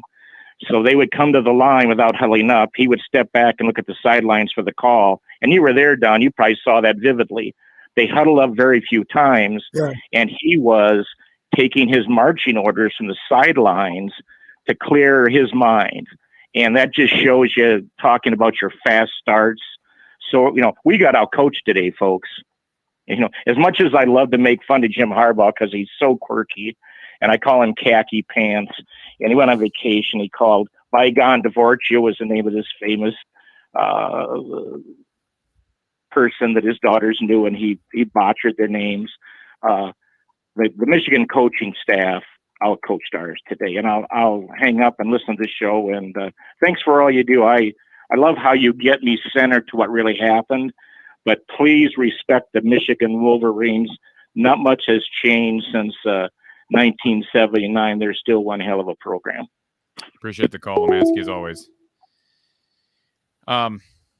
We've got Ryan on hold, who called earlier, and I know he wants to talk to you, but I know Ryan is a faithful listener, and I know he'll hang tight. Ryan, nod if you are willing to hang tight for a few more minutes here. I can tell you this, Don, that I am at the point where, and I tweeted about this before the game, and let me just give you my final thoughts. I know you and I had some conversations leading up to this game, but this is how I felt heading into the game. I said the Iowa staff had all offseason to design and prepare for this rematch. This is and should have always been a marked game. With that being said, I cannot imagine the offense not showing something Michigan has never seen before. Doesn't have to be a trick play, but it means there has to be plays designed exclusively for Michigan. If the Iowa offense doesn't attempt to fire a directed shot today, that's absolutely a fireable offense. I'll give Brian and Kirk the benefit of the doubt that we will see something different today. And I stand by those comments, Don. And from my vantage point, we did not fire a single directed shot. Prove me wrong. I'm not sure that I can prove you wrong. It does cause me to flashback, Corey, and you've heard me talk about it before. I'll take you back to 1990. We were getting ready to go over and play Illinois. Illinois had a defensive coordinator that I later had the privilege of coaching with by the name of Lou Tepper. That's back in the days of the old hash marks, and they had a great field defense. And we actually spent several days in February and maybe into March. I can't remember the exact date, but we dedicated entire days to just studying Illinois' defense. The day we went to play them, they had in the previous 3 games, that was 42 possessions involving the last 3 games. They'd given up 1 touchdown. 1 touchdown in 42 possessions. That's the kind of stuff that our defense has done at times in the past. Difficult to do. So the thing we knew, we got to spend time and we got to have a solution for the Illinois defense. And we did. The plays we ran that day were tied into that film study we did way back in February and March. And it didn't have anything to do with the previous game or the following game, but it had everything to do with how to play or not play against Illinois. I'll give you a simple example. We didn't run 1 snap that day with pro to the field. Pro formation, I think everybody knows what a pro formation looks like. That would be a tight end to the field, a flanker to the field, and on the short side of the field, you would have strictly a split end, and that would be 2-back offense with a fullback and a running back. And, of course, your lineman and your tight end, I've already mentioned, to the wide field. We didn't spend 1 minute running pro to the field because they had a field defense. We ran pro into the boundary a fair amount of time. We ran slot to the field. We ran what we call line and rhino, the 1-back offense. We ran that both to the field and into the boundary. The point is we didn't line up 1 snap to give them an advantage with how they like to play. We didn't do it, not one. And I think it had everything to do with us beating them that day. And that's the game where Coach Fry made his best call ever. We went on the field. We scored 4 touchdowns in the first 4 possessions against a team that had given up 1 touchdown in 3 games. And people are wondering, what in the world is wrong with Illinois? We just had a really good plan. We weren't going to come as Ohio State had been in losing to Illinois year after year by lining up pro to the field and running the ball in the wide field. We weren't going to do that, not even once. And here's the great call that you're already aware of, Corey, but a lot of our listeners are not. On that 5th possession, they finally stopped us. But we were in Illinois territory, and it was 4th and whatever, I can't remember. But this much I do remember. We sent our place kicker on the field, and we promptly ran a fake field goal for another touchdown. And the final that day was something like 54-28. Coach Fry knew, let's keep the pedal to the metal. Let's not back off because these guys have a good offense, and we still haven't put up enough points. And that was the 5th touchdown was a fake field goal to Matt Whitaker, who was our assistant attorney general. Is that what he was here recently? Yeah. Anyway, that's your point. You know, you gotta spend extra time to figure out how to beat teams that you have to beat. So did it seem like Don, from your vantage point, was there anything run in this game that from your vantage point was a play that you could tell was set aside exclusively for Michigan? Something that looked different than the norm? I don't doubt that there was, but I can't off the top of my head identify a play that I was sure we hadn't run the entire season. I'm not sure. Did they run an exotic? Did they run an exotic? Well, if you want to count our fake take a knee, I guess. No, you don't I'm not count counting that. that nonsense, Don. I'm not counting it. Well, if you don't count that, then I guess the answer would be no. Okay. I said it's a fireable offense. That's what I said pregame. That's my opinion. I stand by it. I said that before it happened. So I'm not just reacting to what I saw. I said that before it happened. I think it's inexcusable. This should have been a marked game. They should have, Kirk, and I don't know if he's this type of a rah-rah guy, Don, but I don't think there's any reason why you wouldn't bring up the fact that Michigan ran up the score on you last year and you got beat by 39. You got embarrassed. And I didn't see anything in this game that made me think that they were attempting to make amends, so to speak. Or I don't like the word revenge because this is sports, and I think it's a awfully harsh word. But you get what I'm saying, Don. And that just frustrates me to no end. Let's get to Ryan, who's been on hold for quite some time. Ryan, welcome back to the show. Hey, thanks, guys. Thanks, Coach Patterson, for being here. Kind of a tough day. I don't think we have enough of a running game yet. We were something like 3 yards a carry if you take out Spencer's Statue of Liberty sacks. What I guess couple things I want to say is, number one, I'm going to be really interested to see at the end of the year what Iowa's defense, giving 14 or more up, what our final record will be. Secondly, Arlon Bruce, 2 catches, 7 yards. I mean, I think this guy, and I say this word every time I call in, playmaker. He can be a playmaker. Now, they did a great job with Lachey, no question about it. And they had success with the stretch play. So, Coach Patterson, I know you got relationships with the staff, and I respect that.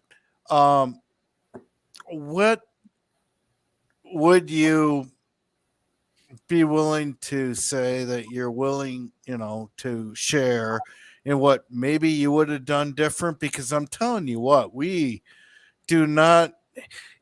Arlon Bruce is a 4-star. Sam Laporte is going to go to the NFL. Luke Lachey has the potential. Keegan Johnson, I mean, if he stays 4 years here and we decide to use him the way he should be, I mean, I'm just saying, I get it. We're, the worst defense in the country. People don't respect it. We have more talent.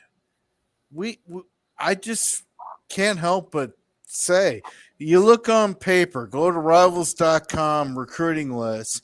We still have plenty of quote unquote stars. Where am I wrong? I think it's just frustrating when you're looking at so many games that with an average offense, 75, whatever, you could still be pretty bulletproof.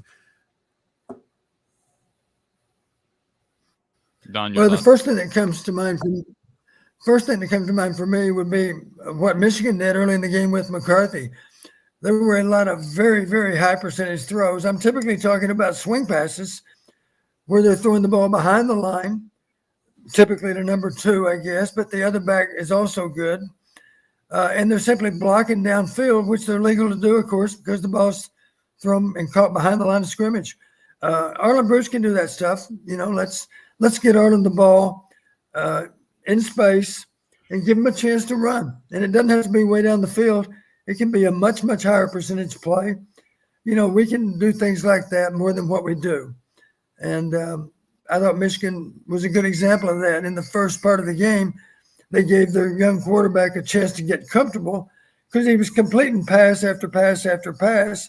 A lot of them were not difficult throws, but it was a way for them to build his comfort level in the course of the game. And I think it was a smart thing to do.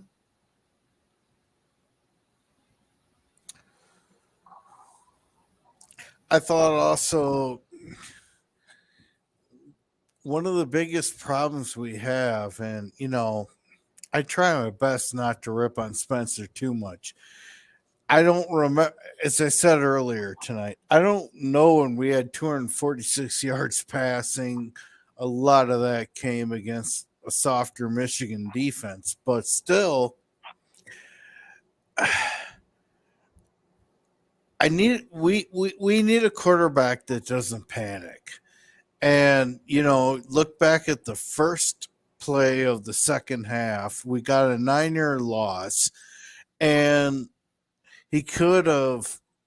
I mean, if we had, I guess he can't, but if we had a quarterback that could just make a couple stutter stops and get out of the way, the guy absolutely passes him. The play's alive. I felt like Spencer panics and he tucked it, took the 9-yard loss. He didn't throw an interception, but get rid of it. That's got to be practiced. When you're got pressure like a Michigan, you're going to see that. You got to know what to do in the heat of the moment. Where am I wrong? Corey, I'll let you start with that commentary there. Wrong, Ryan. I guess you're going to accuse me of being an expert. Yeah, the lack of mobility and Spencer's lack of pocket awareness. And I mean, those are all problems. And that's why I said earlier in the show, it's frustrating. These are things we shouldn't be talking about 3 years into a tenure as a quarterback.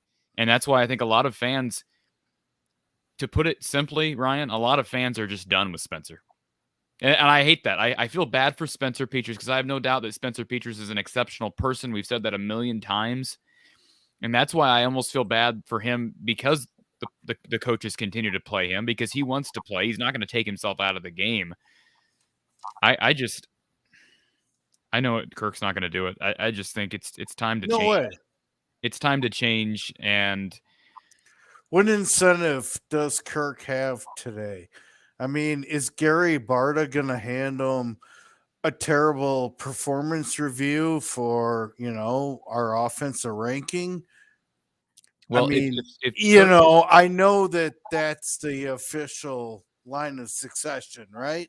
I guess But what I'm saying, Ryan, is that Kirk, if Kirk cares about, and Kirk, we've said this a million times too, Kirk is a genuine good human being. Of course. I think his No doubt. values right now, I think his priorities right now are a little bit misguided as it relates to this football program and his son. I think he's misguided right now, but I think he's a very good human being who cares about his guys. There also needs to be, in my opinion, Coach Patterson, I'm 47. I go back to 1982, Owen Gill, first year Chuck Long, all of that. I was told going into kindergarten, if I'm not a Hawkeye, find another family to live with. And, I'm a 1998 grad. I live in the inferior state of Illinois, and I love coming back to Iowa City every time. That being said, this is really kind of getting bad, and we do deserve to feel like we have a chance on either side of the ball. Well, here's what I was going to say, Ryan. Let me finish my thought here. So even though I believe Kirk is a genuine person who cares about his guys, what I'm saying is because of that, I would urge Kirk to just take some good long thought to the situation at quarterback right now and the criticism that Spencer is getting. And I don't think this was Spencer's worst game, Don. No. The third quarter, regardless of the reason, I thought he made some nice plays in the third quarter, but the overall product is still not even close to where it needs to be. And the offense doesn't seem to be moving real close to being. I mean, I understand Michigan's defense is the best Iowa has faced, but this offense has not made any big jumps from week 1 to week 5. And so I guess my point is, if I'm Kirk, I'm looking and saying, I really don't want to continue to throw Spencer to the wolves. Let's just see what we got with these other guys for the sake of Spencer, for the sake of my backups, for the sake of the fans, for the sake of my son. I think it's a win-win-win-win all the way around, Don. And I know that Kirk would probably, or I'm sure Spencer wouldn't think that him sitting on the bench would be a win-win. But for right now, it might be the best move. And let's not wait to the bye week to entertain this. Let's do it now when we've got a somewhat winnable game at Illinois, because guess what? You know who's coming? You know where we're going after Illinois? We got a trip out to Columbus.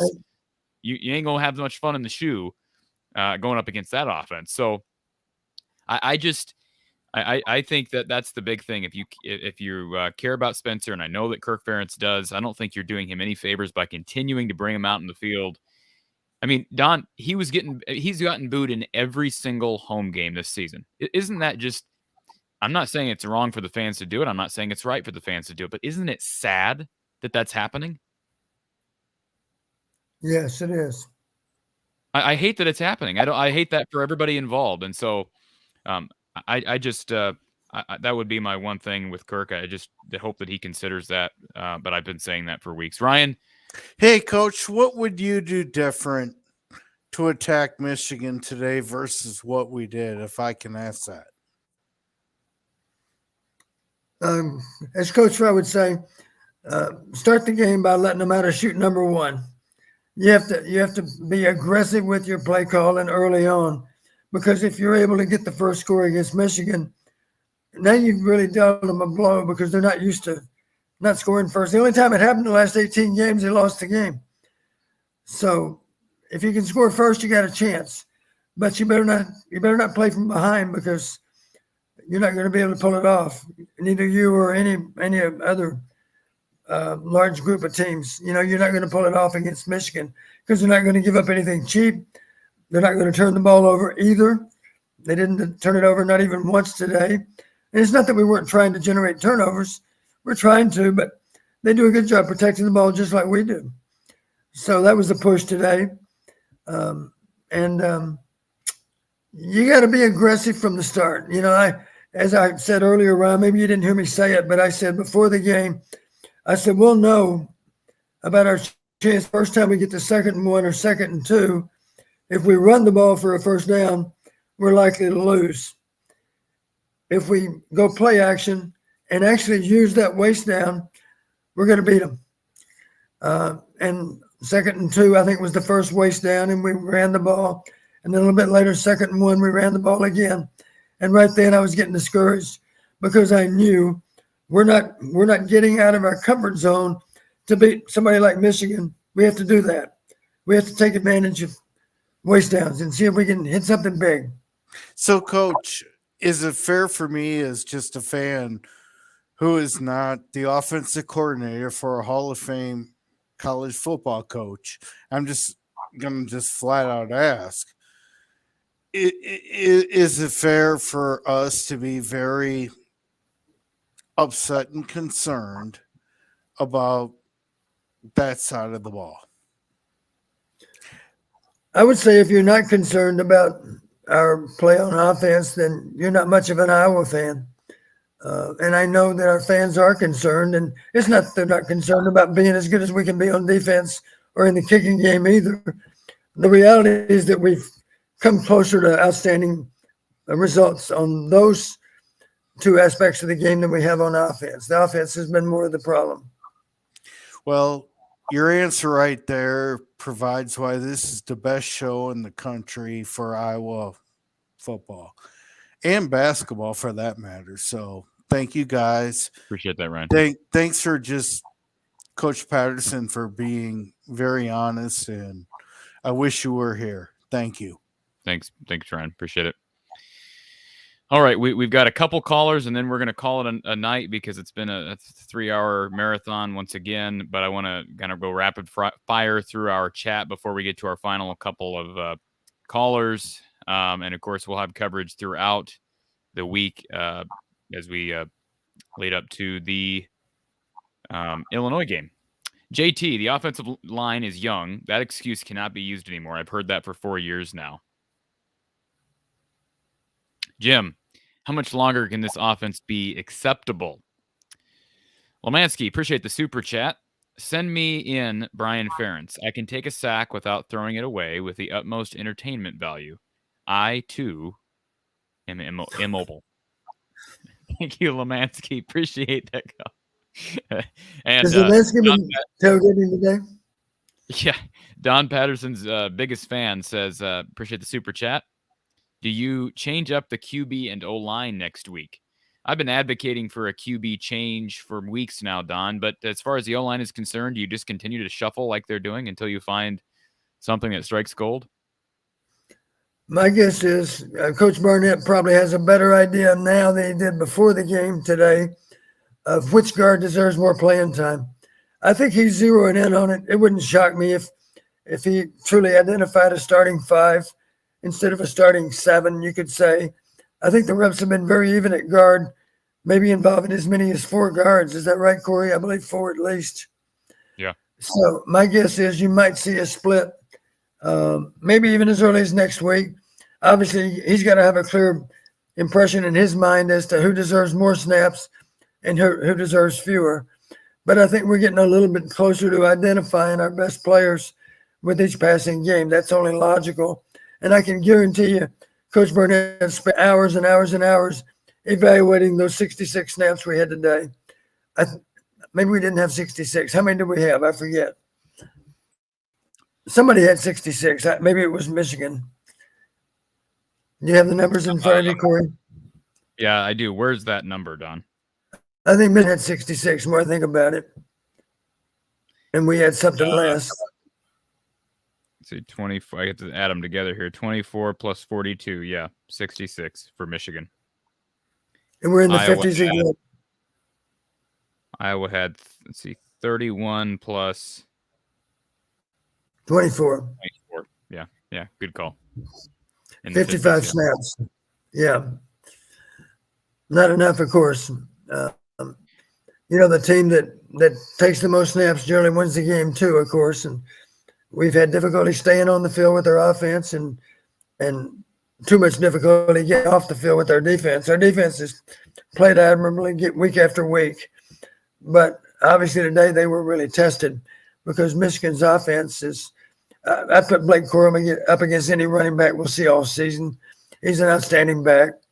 I thought their offensive line did a good job of winning the edge up there. I think they had a good surge, especially in the first half. We were behind the chains for most of that first half. Had a hard time getting off the field. And frankly, thanks for good red zone defense, we forced them into a couple of field goals. That was a key point in the game when it was 10-0 and they had a chance to go up by 17. We were able to hold them again. And they hit another field goal, which I think was almost wide, incidentally. I thought it was wide from where I was sitting. It must have been really close. No, it was good. Both of them were very close, Don. Were they? Yeah, they appeared to be. It's hard to tell unless you're right there behind the uprights, I'll admit. But that was a key play because 13-0 is still a 2-score game. 17-0, of course, is now 3 scores, and it's that much more difficult to be able to pull it off, especially if you haven't scored yet. So I give our defense credit for fighting hard to make it a 13-point margin at the half. And then I give our offense credit for not giving up toward the end of the game, for still fighting for that last score, even though it didn't have any real effect on the outcome of the game, of course. But at least it was an indication that we weren't about to give up. And I think that's a good sign that our offense fought hard. Even though they were down, they fought hard to at least be able to say that they gave it a great effort all the way through. Let me just say this, Don. One thing we're not getting anything out of compared to last year, we're not getting anything out of punt return. And we're not getting anything out of kick return right now. You're right. We miss Charlie Jones, don't we? Well, I'm not allowed to say that, Don. Oh, okay. Well, I take it back then. We can't say that. That's YouTube will shut us down if we say Charlie Jones. Erica Goldberg. This is, I believe, a different Erica Goldberg than the Erica Goldberg that's typically a part of this show. So Erica says, I thought Brian Ferentz called a good game. I don't necessarily agree with that. Ask Erica if she knows what a waist down is, because apparently she doesn't. Don, can I just say this? Not to toot my own horn, but I'm going to do it for a second. I've been on the whole waist down thing for a long, long time, and we're seeing this.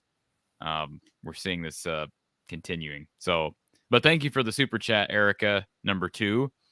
Erica brings out, yes, this isn't a different person. So, DC Hawkeye, thank you for the super chat. This was a while ago. Thank you for the super chat, DC Hawkeye. The situation is so obvious to everyone The AD needs to step in and remove Brian, period.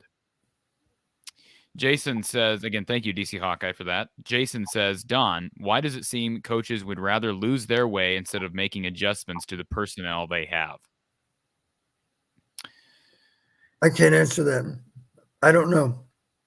Erica number one, thank you for becoming a member. And for anybody who wants to become a member, you can do so by clicking the join button next to From the Hawkeye of the Storm on the app. Or if you don't see it on your Apple iPhone, you can certainly go to the desktop version or the browser version and click join next to From the Hawkeye of the Storm. Ben says we'll see Michigan again this year. I guess he's predicting that Iowa still wins the West. Don, your thoughts with a struggling Wisconsin and a Minnesota team that lost today? I don't see Iowa winning the West with this offense, Don. Our only focus should be on finding a way to beat Illinois. Very true. How about this, Don? Wow, that sounds impossible. Does that mean Wisconsin's back was injured? Braylon Allen, I think, got hurt, but Chaz Malusi, you would think, would be a decent replacement. 2 rushing yards, Don, for Wisconsin today. Tells me there's quite a bit of sack yardage in there, I bet. That's a good question. Let me find the answer to that. Again, 34-10 was the final score. Illinois over Wisconsin. Wisconsin, Chaz Malusi, 7. We just lost our caller who was on hold. Sorry, caller. We were getting to you. Malusi, 7 carries for 16 yards. Braylon Allen, 8 carries for 2 yards. Graham Mertz, 7 carries for negative 22 yards. So really not that many sack yards, Don. Yeah, only 22 on the part of the quarterback. Total, minus 22. I assume they were all sacks that contributed to that minus number. Caller, I'm going to put you on hold. You're still here with us. And let's see. Before we get to our next caller, again, we're trying to go rapid fire through here. Erica, who is one of our new premium subscribers, she says, it seems to me there are many issues with the refs across the conference. Is that accurate? Don, have you noticed that? It seems to me some weeks, I know one of the referees really well. He used to be in the Missouri Valley Conference when I coached in that league. I think in my mind, I think he's perceived maybe as the best referee in the conference. He does a lot of the big games. His name's Ron Snodgrass. I think some crews are better than others. And I don't even know exactly how the crews are formed. They do work as a team. Typically, the same crew that worked one game one weekend will work another game the next weekend. And in rare cases, of course, they might have to replace a guy because of some kind of illness or whatnot. But some crews are excellent. Other crews, I think, are less than that. I won't say they're below acceptable standards. I won't go that far. I do think it's difficult to call a football game with great precision. It requires everybody doing their job really well. And if one official makes a bad call, of course, it really reflects on all of them. So, but we know how officiating goes. Sometimes you get a break here and there. Other times the breaks go against you. And you have to be good enough to overcome a bad official's call. I'll say this. I think there were very few times I ended up coaching in 425 games. I thought there were very few cases in which the officials actually affected the outcome of the game. Maybe 1 out of 100 games. So in 37 years of coaching, 4 or 5 games I thought for sure were affected by the poor officiating done for that particular game. And that's tragic when that happens. It doesn't happen very often. All right. Again, appreciate everybody being here and commenting in our chat.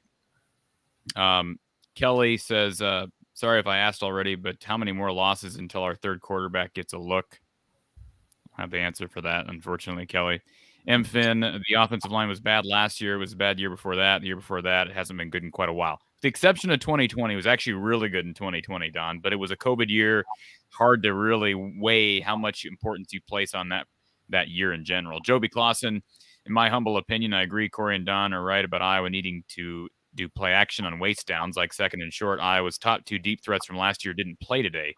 Charlie Jones and Keegan Johnson. It's funny. I'm not saying Joby's saying this, but so many fans, Don, so many fans in the spring after Charlie Jones left said he wasn't going to play anyways. He wasn't a good enough receiver. He wasn't going to see the field, Don. He was buried on the depth chart. Yeah, I think you can pull up some old tape where I indicated I thought Charlie was our most reliable receiver. You and me both, Don. Erica, we are tight end you for a reason. Good to see Lachey play well today, Don. He has not been as involved as you'd expect him to be. He had a good day. Doc P, thank you for this compliment. He says he enjoys the channel. Thank you for being here. He adds, can Don answer why Petrus consistently overthrows even when he's not pressured? We've talked about this, Don, right? It's all fundamentals and transferring that weight to the front foot. And even on the Lachey throw down the seam, boy, that throw was off his back foot, Don, and he was fortunate he got it there because you're not going to be consistent throwing the football unless you can consistently shift that weight to that front foot, correct? Yeah, you've heard me talk about developing a grooved throwing motion. It's no different than a golfer or a pitcher in baseball. You know, you've got to be so consistent with your mechanics that the ball's on target every time or close to it. I would just invite you to take a look. Pick your favorite quarterback tomorrow when the NFL starts up. Or I can think of a few that come to mind. To me, one of the best examples is Aaron Rodgers. That ball, if you can envision what his target should be on a particular throw, that ball is generally within a foot of the prime place for the pass to be completed. That's how accurate some NFL quarterbacks are. But it all starts with the same mechanics over and over again. There are a few exceptions, like Mahomes comes to mind. He can throw the ball out of all different body positions and still has a knack for putting it on target. But the classic passers like Brady and Aaron Rodgers come to mind in particular. The guy that plays for the Rams, I guess, is a good example, right? He's another one that comes to mind. He's an excellent quarterback. They can throw the ball with great accuracy because that throwing motion is the same virtually every snap of the game. All right, let's get to our caller who's been on hold here, and we'll get to Thomas. Thank you for calling from the Hawkeye of the Storm. Who's on the line? Hey, Corey. Hey, Coach P. It's Erica Goldberg. How's it going? Erica number 1 or Erica number 2? This is Erica number 1, the original Erica. The original. Just wanted to establish that off The the bat, original. Erica. Erica, Yeah, for no, what it's worth, I don't think the other Erica is the new and improved Erica. I'd still go with you. Oh, well, thank you very much. So just a few quick comments that I wanted to make about the game today. Actually, first I'll start with a question. It seemed to me that we didn't go as hard on the Michigan quarterback as we should have. Like we didn't get enough pressure on him. Now, is that because our defense wasn't playing up to Iowa standards, or is that because Michigan has such a good O-line that they're able to block their quarterback efficiently, unlike us? Don, can I give my opinion before you tell me if I'm Sure. right or wrong?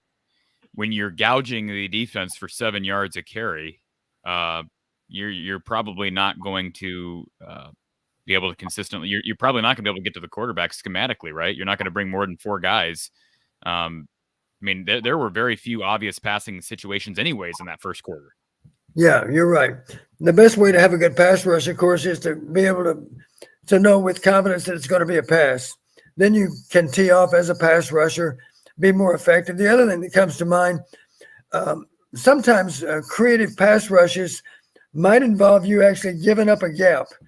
And when I say it that way, because of number 2 at running back, he's got such good vision. I'm sure one of our priorities going into today's game, we have to be gap sound. By that I mean, you know what I mean, Corey? There's an A gap, a B gap, a C gap. A gap is simply defined as the gap between the center and the guard on either side. The B gap is the gap between the guard and the tackle. And then the C gap is between the tackle and the tight end, if there is a tight end. You better have those gaps covered, because if there's an exposed gap, he's going to find it, he's going to hit it. And he had a lot of good runs today, even though we were trying to be gap sound.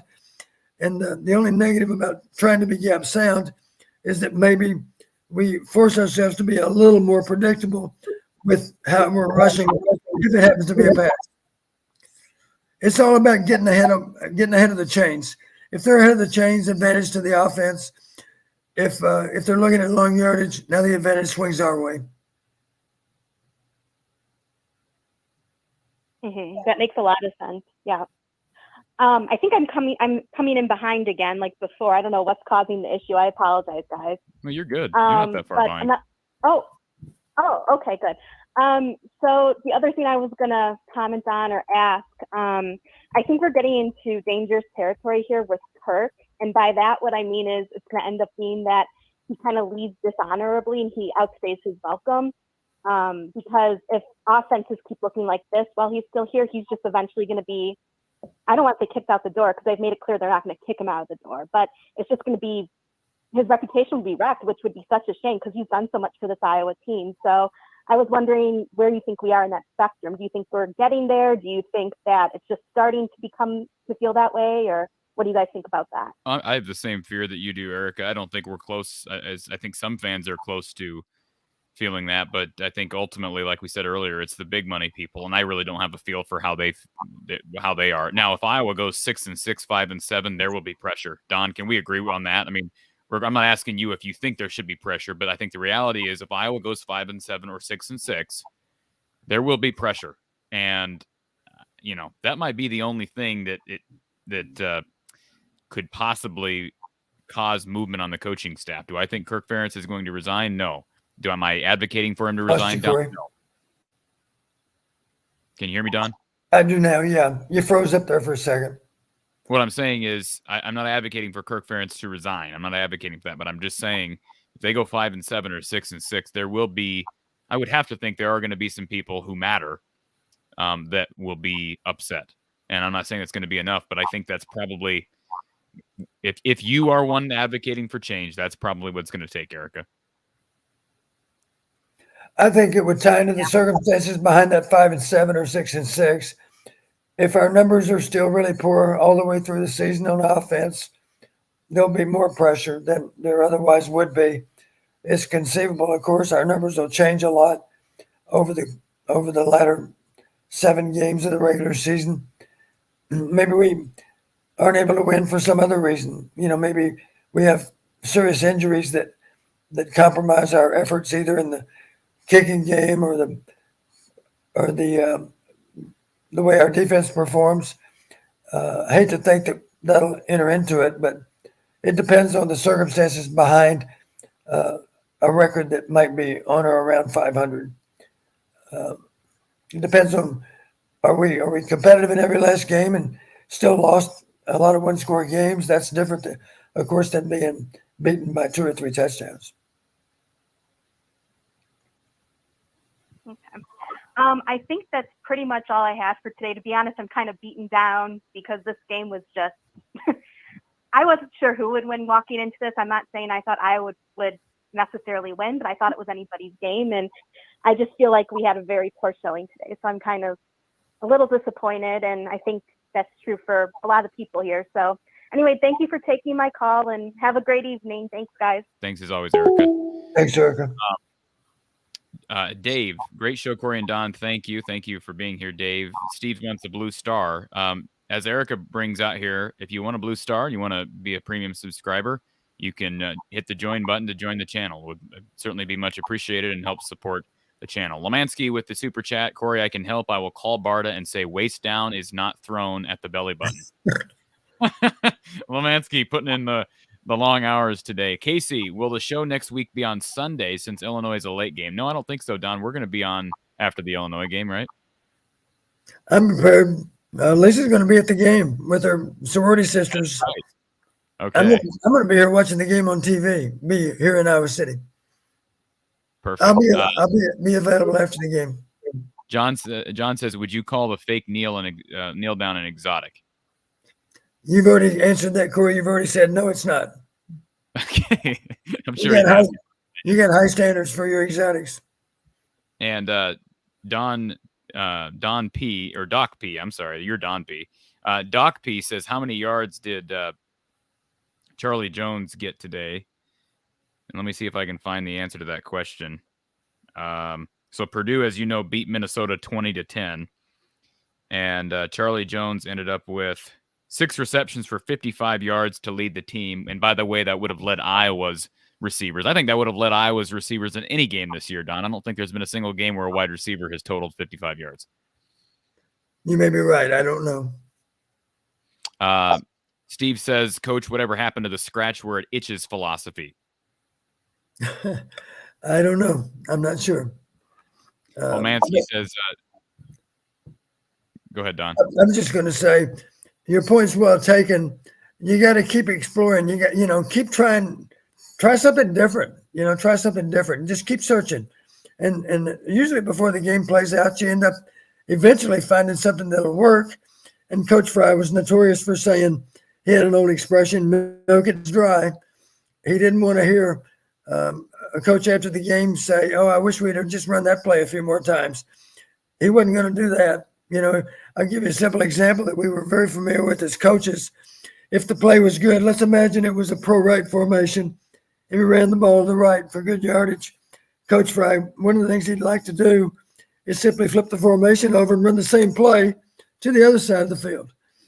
He did that any number of times. I think some defensive staffs knew that, and maybe that helped them to defend it the second time. But his argument for doing it so quickly is they don't even have a chance to correct what went wrong on the previous play. So there is an element of truth to what he did. That was just one way of him continuing to use that same play. Typical comment at halftime, Coach Fry wanted to know which plays paid off for us in the first half. Let's not overlook. I wish I had $1 every time Bill Brazier said, thank God they didn't come back to that because we didn't have a good answer. Sometimes teams forget about good plays. We like to think we never did because we discussed them always at halftime. And for that matter, even in the course of either half. If something's working for you, find a way to get back to it. Don't forget about it. Lomansky with the super chat. Don Patterson and Corey get exotic pizzas. They are the best. I didn't know there was such a thing. Yeah, I did. I got made fun of earlier this week because I kept using the word exotic on our Michigan show. But ironically enough, I don't think Iowa ran a single exotic. Ryan says this is the best podcast that calls it how it is without fear of repercussions from the egotistical dictator. Well, I appreciate the compliment, Ryan, and appreciate you being here. Certainly appreciate it. Phil Parker's paw says, for Don and Corey, is Kirk Ferentz afraid that Padilla is actually going to succeed? And that puts Kirk Ferentz in a difficult spot, having to finally acknowledge his original choice was a bad one. Again, I don't know. I don't want to speculate, but I think we're all in the same opinion that it would not be bad to at least utilize what you have behind Spencer to see if you have someone who's a gamer. Oatmeal for life. Don, have you ever seen a head coach besides Kirk be so reluctant to play backup quarterbacks? Is it reluctance, Don, or what do you think it is with Kirk? Is it just a genuine belief that he actually believes that Spencer is their best option? I think Kirk assuredly does feel that Spencer's the best quarterback they have. But sometimes, of course, it's hard to know until other players are given a similar opportunity. This year, no one else has been given an opportunity, of course, on game day. And for that reason, we don't know for sure what Alex or Joe might be able to do. Tyler, do you think Spencer will exercise his COVID year? I do not. I doubt he comes back, Don. I mean, if he does, I'll be shocked. And frankly, the staff has to welcome him back. He doesn't have to come back, even if he wants to. So we'll see on that. Jason says, Coach, that's why we have so many issues with Wisconsin, Northwestern, Purdue. We run the same stuff no matter who we play. Is there some truth to that at times, Don? There might be. I'll give you an example. You might say, well, we're running a lot of different plays, but the more appropriate question is, within each formation, how many plays do we run? Are we predictable based on specific formations? Because a good defensive coach or a good defensive player will identify out of this particular formation. In some cases, he might be able to say, out of this particular formation, they've only run 3 plays. And he might know what all 3 of them are. And if that's all you've ever run out of that formation, you can bet that they're going to be able to defend those 3 plays really well. So that's why there's an argument for expanding the offense over the course of the season, because you don't want them to have a good idea of what's coming before the ball's ever snapped.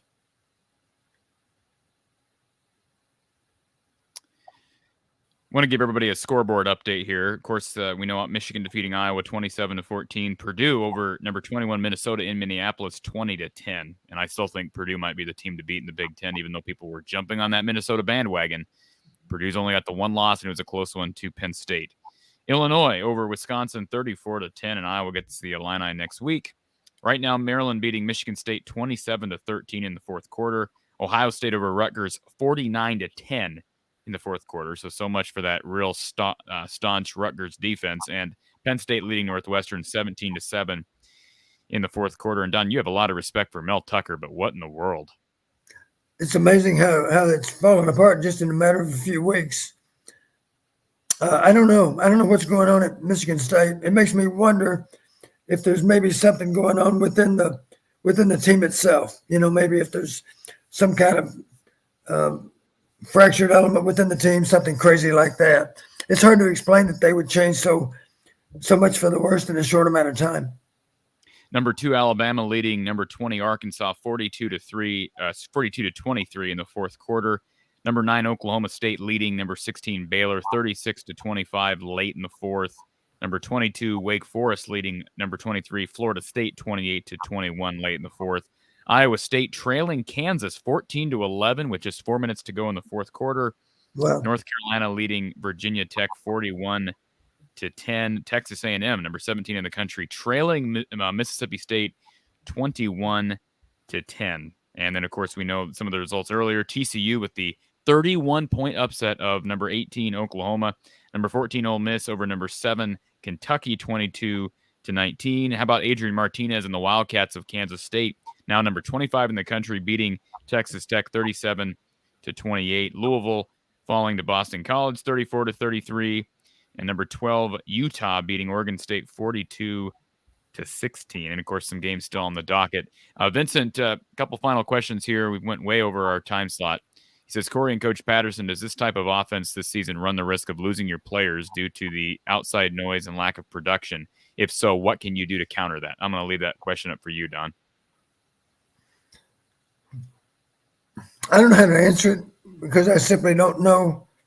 I don't know how much attention players pay to what people say. My guess is I'm sure it's recommended to them, don't spend time watching talk shows or reading what sports writers might write. Let's just understand that we're all in this together. We have to find a way to solve our problems, and let's not be divided by what somebody might write or someone might say. Phil Parker's Pa. Don, who enters the portal first this winter if Petrus comes back for a COVID year, Johnson or Bruce? I hope none of them enter the portal, but I do think it's a risk, whether or not you want to blame that on the quarterback, Don. I do think this offense and the lack of performance, boy, that hurts recruiting. And with the transfer portal, it's easy for guys to leave. So that continues to be a concern. And Ray, I appreciate the compliment from you and your graciousness towards Michigan and the Michigan fans. And I appreciate the Michigan fans here who have been good sports during this post-game show. Let me see if I can speak. I know not all of you like me, but appreciate some of you being gracious about the win. Lemansky says, when you give Corey the ball, he runs with it like Caleb the Great.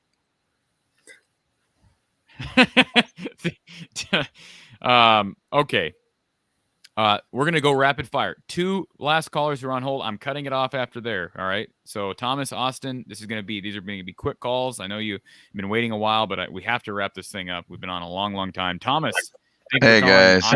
With Coach Patterson. How are you? Hey. So that last penalty call, I swear to God, when they got in a circle, I'm just like thinking, they're sitting there thinking, oh no, what are we gonna call? We called it. We threw the flag. What are we going to call? And it's just like checking it off because it just seems like they were stacked against it, right? The commentators never said who it was on, what it was on. They said what it was, but every replay we saw, it didn't look like a pass interference to me. There wasn't any ball near any defender to call pass interference on an offensive player. Right? Well, did they not call it? Was it called a pick play, Don? Was that what the call technically was Yeah, for? it was an offensive interference. And the tragedy there is that the reception still left us short on 4th down, right? We didn't have the first down anyway. Right. It was a poor throw on Spencer's part. Oh, it was a bad throw, Don, and people are getting after Laporta for not running the 2-yard out. I think it's a bad play call, because there's no guarantee even if he catches it in stride that he's going to get the first down, but at least give it to him so that he has a chance to power through for the first down. You put it down on his feet, the play's over. Right. It's all he can do to catch it. And, of course, he can't stay on his feet because he had to dig it off the ground. All right. And then I actually thought Petrus, I saw some flashes in that second half. So why not start next week under the same, don't give him time to think. Just go, go, go. He seemed to actually do well when you took that element out. You know what I mean? Well, but again, I think we said this earlier, Thomas. You got to weigh the fact of how Michigan was defending him in the third quarter, and I'm talking about before we got to that penalty when he's just marching down the field. I don't care how Michigan was defending him. He just seemed to be on the go. So maybe we need to start the game off like that.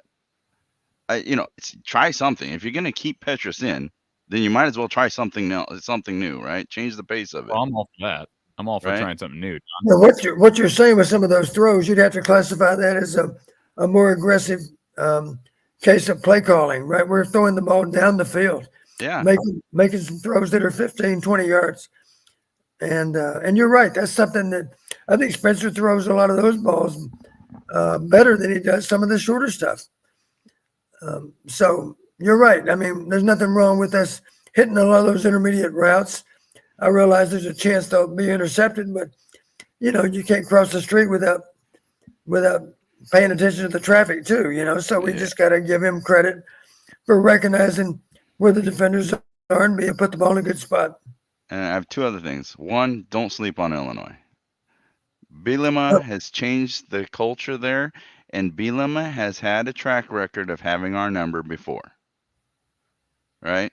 Yeah. If any coach out there in the Big Ten can beat us, I think the bigger question is there any possibility Illinois will sleep on Iowa? That's the bigger question. Yeah. And then lastly, our defense. Whatever happened to our Raider packages? Right? And why don't we pressure he's a young quarterback. Why not throw some pressure in? On third down and obvious passing situations, Don? That's an interesting question. Because whenever we did that the last few years, whenever we've done that, it has done, it's done something to the offensive line where it throws them off. And we've had a lot of success with them. Now it's like we haven't done a single one in like this whole year, it seems like. Well, I think today one reason is I think we had a lot of concern about their running backs carrying the ball. That's why I said we had to be careful with the way we rushed the quarterback, because if we left a lane open, if we left a gap open, invariably those backs are good enough to find that gap. And I think that was part of our concern, is them having the capacity even on third and long to run a draw play and pick up good yardage, because those backs are certainly way above average. But isn't that one of the solutions to you're the coach. You tell me if I'm wrong. Isn't that one of the solutions to those holes is to throw extra men at the line, blitz, fill those gaps, and get after the quarterback? And even if it is a one-on-one on the for our DBs, isn't the possibility of somebody getting to the quarterback could give us the more opportunity for a turnover? That would be true if the quarterback was not very mobile. You got to realize McCarthy's got the skill to get out of tough spots, and at that point you're really in trouble if he's able to break contain. And now you've got man coverage all over the place. Then when you hit a receiver, if he's open for the play, of course, if that one defender doesn't make the play, then the race is on.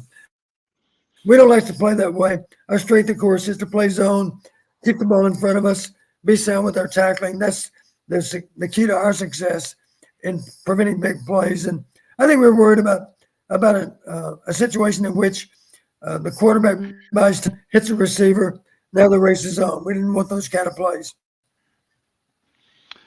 Thomas, appreciate your call, sir. I got to let you slide because we're coming up on 3.5 hours. All right. Thanks, guys. Thank you, sir. Appreciate the call. and we throw in Austin for the final call of the night. Austin, how you doing, buddy? In the interest of trying to keep things moving, I'll kind of skip the how do you do's, but I got a comment and a question. My comment, I know everyone has kind of had some questions about referees tonight. As a comment, we were at the game. We sit in the O section, if that makes sense for the IOWAs. To me, as far as ignoring some of the calling anyway, just sort of ref mentality and ref behavior that I observed, every time the flag bearers came out to do the IOWA, the ref was in the end zone telling the O flag bearer that he had to get out of the end zone. I'm not sure if anyone else noticed that, but it seemed like every time he was picking out and telling the O that he had to leave. So I think twice he took a step back while all the others were going, which I found very odd behavior from a referee. So think of that what you would. My question, though, mostly probably for Don, is going to be, what would it take, or would it even be a thing that would cross the mind of Kirk Ferentz to come out and say, okay, this year we're looking poor, we're going to redirect, and we very well may lose some games here. We very well may lose, but we're going to redirect and put plans in for a future. So had we lost to Rutgers, Austin, you got to repeat that. You kind of cut out completely there for a minute. You can you repeat your question? You cut out. Sorry, my phone after the wait is down.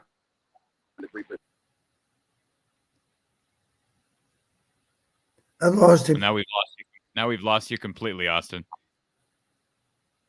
We've lost you completely.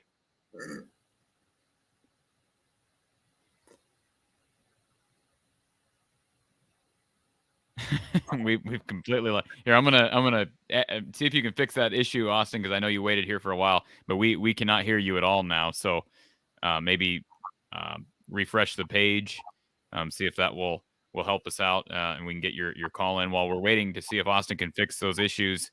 And again, I hope everybody appreciates the fact that Don has been here for 2 hours. Don, I appreciate it.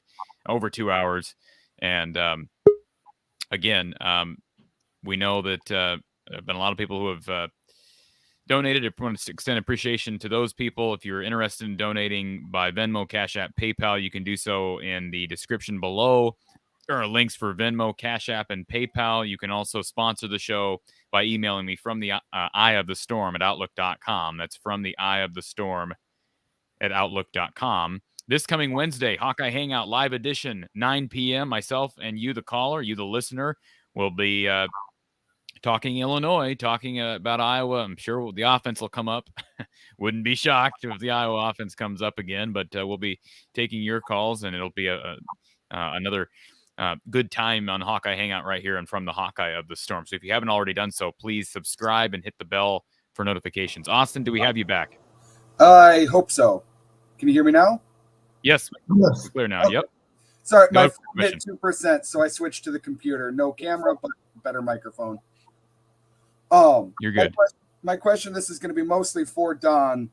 What would it take? Let's say in a hypothetical unfortunate universe, let's say maybe we lost to Rutgers last week.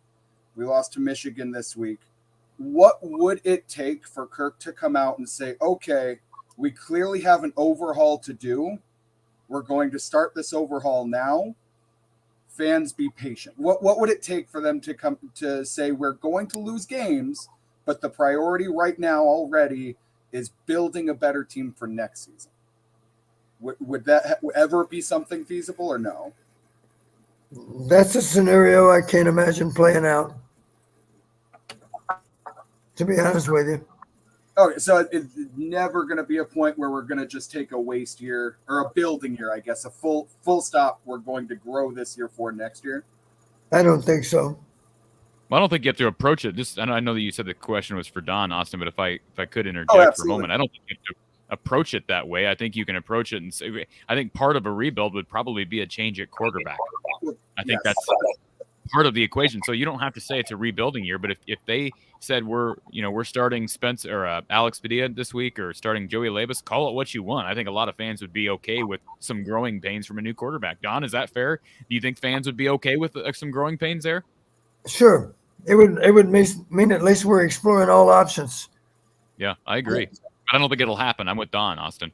I guess, do you think that he would ever announce we're making changes, there may be some growing pains, or is that something he would just do? I don't think there's any reason to even explain it that way.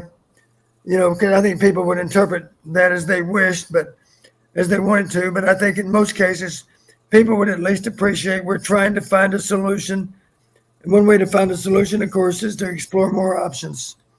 And let me say this about officiating. I will admit, I was surprised myself when I saw the stats, because both us and Michigan were flagged 5 times. There were only 5 official penalties on both teams. The penalty yardage was almost even. So I think it's really inappropriate to say that the officials affected the outcome of the game. I wouldn't say that about this particular game. Were there some mistakes made in officiating? Yes, but that'll happen in most games. And you have to be good enough to overcome those mistakes on the part of the officials if they happen to work against you. Oh, actually, I did have a question. I'm not sure if you maybe covered it. We were at the game, so I didn't have the benefit of a replay. Well, I guess there was the replay on screen. Their, I believe, second touchdown pass, to me and to everyone around our section, he was like 2 yards past the line of scrimmage when he threw that. Is that something that anyone else had thought, or is that just something that the people around us thought? You maybe had a better vantage point than I did, but I thought he was across the line of scrimmage too. And I don't know, you got to get into the replay. And as you're probably, Corey, I know you're aware, if there's any part of his body that's behind the line, then it's okay. He's legal. I don't know Even if it's his elbow, he's legal, Austin. Oh, so really? Okay. Yes, he's got to be completely past the line of scrimmage. Okay, I thought it was the other way around. I thought it was 1 foot past, and that's that. Okay. Yeah. Yep. I appreciate the answer there. I know we're in a hurry to wrap up, so I'll let you take off then. Appreciate it, Austin. Appreciate the call. Thank you. You have a good day. You too.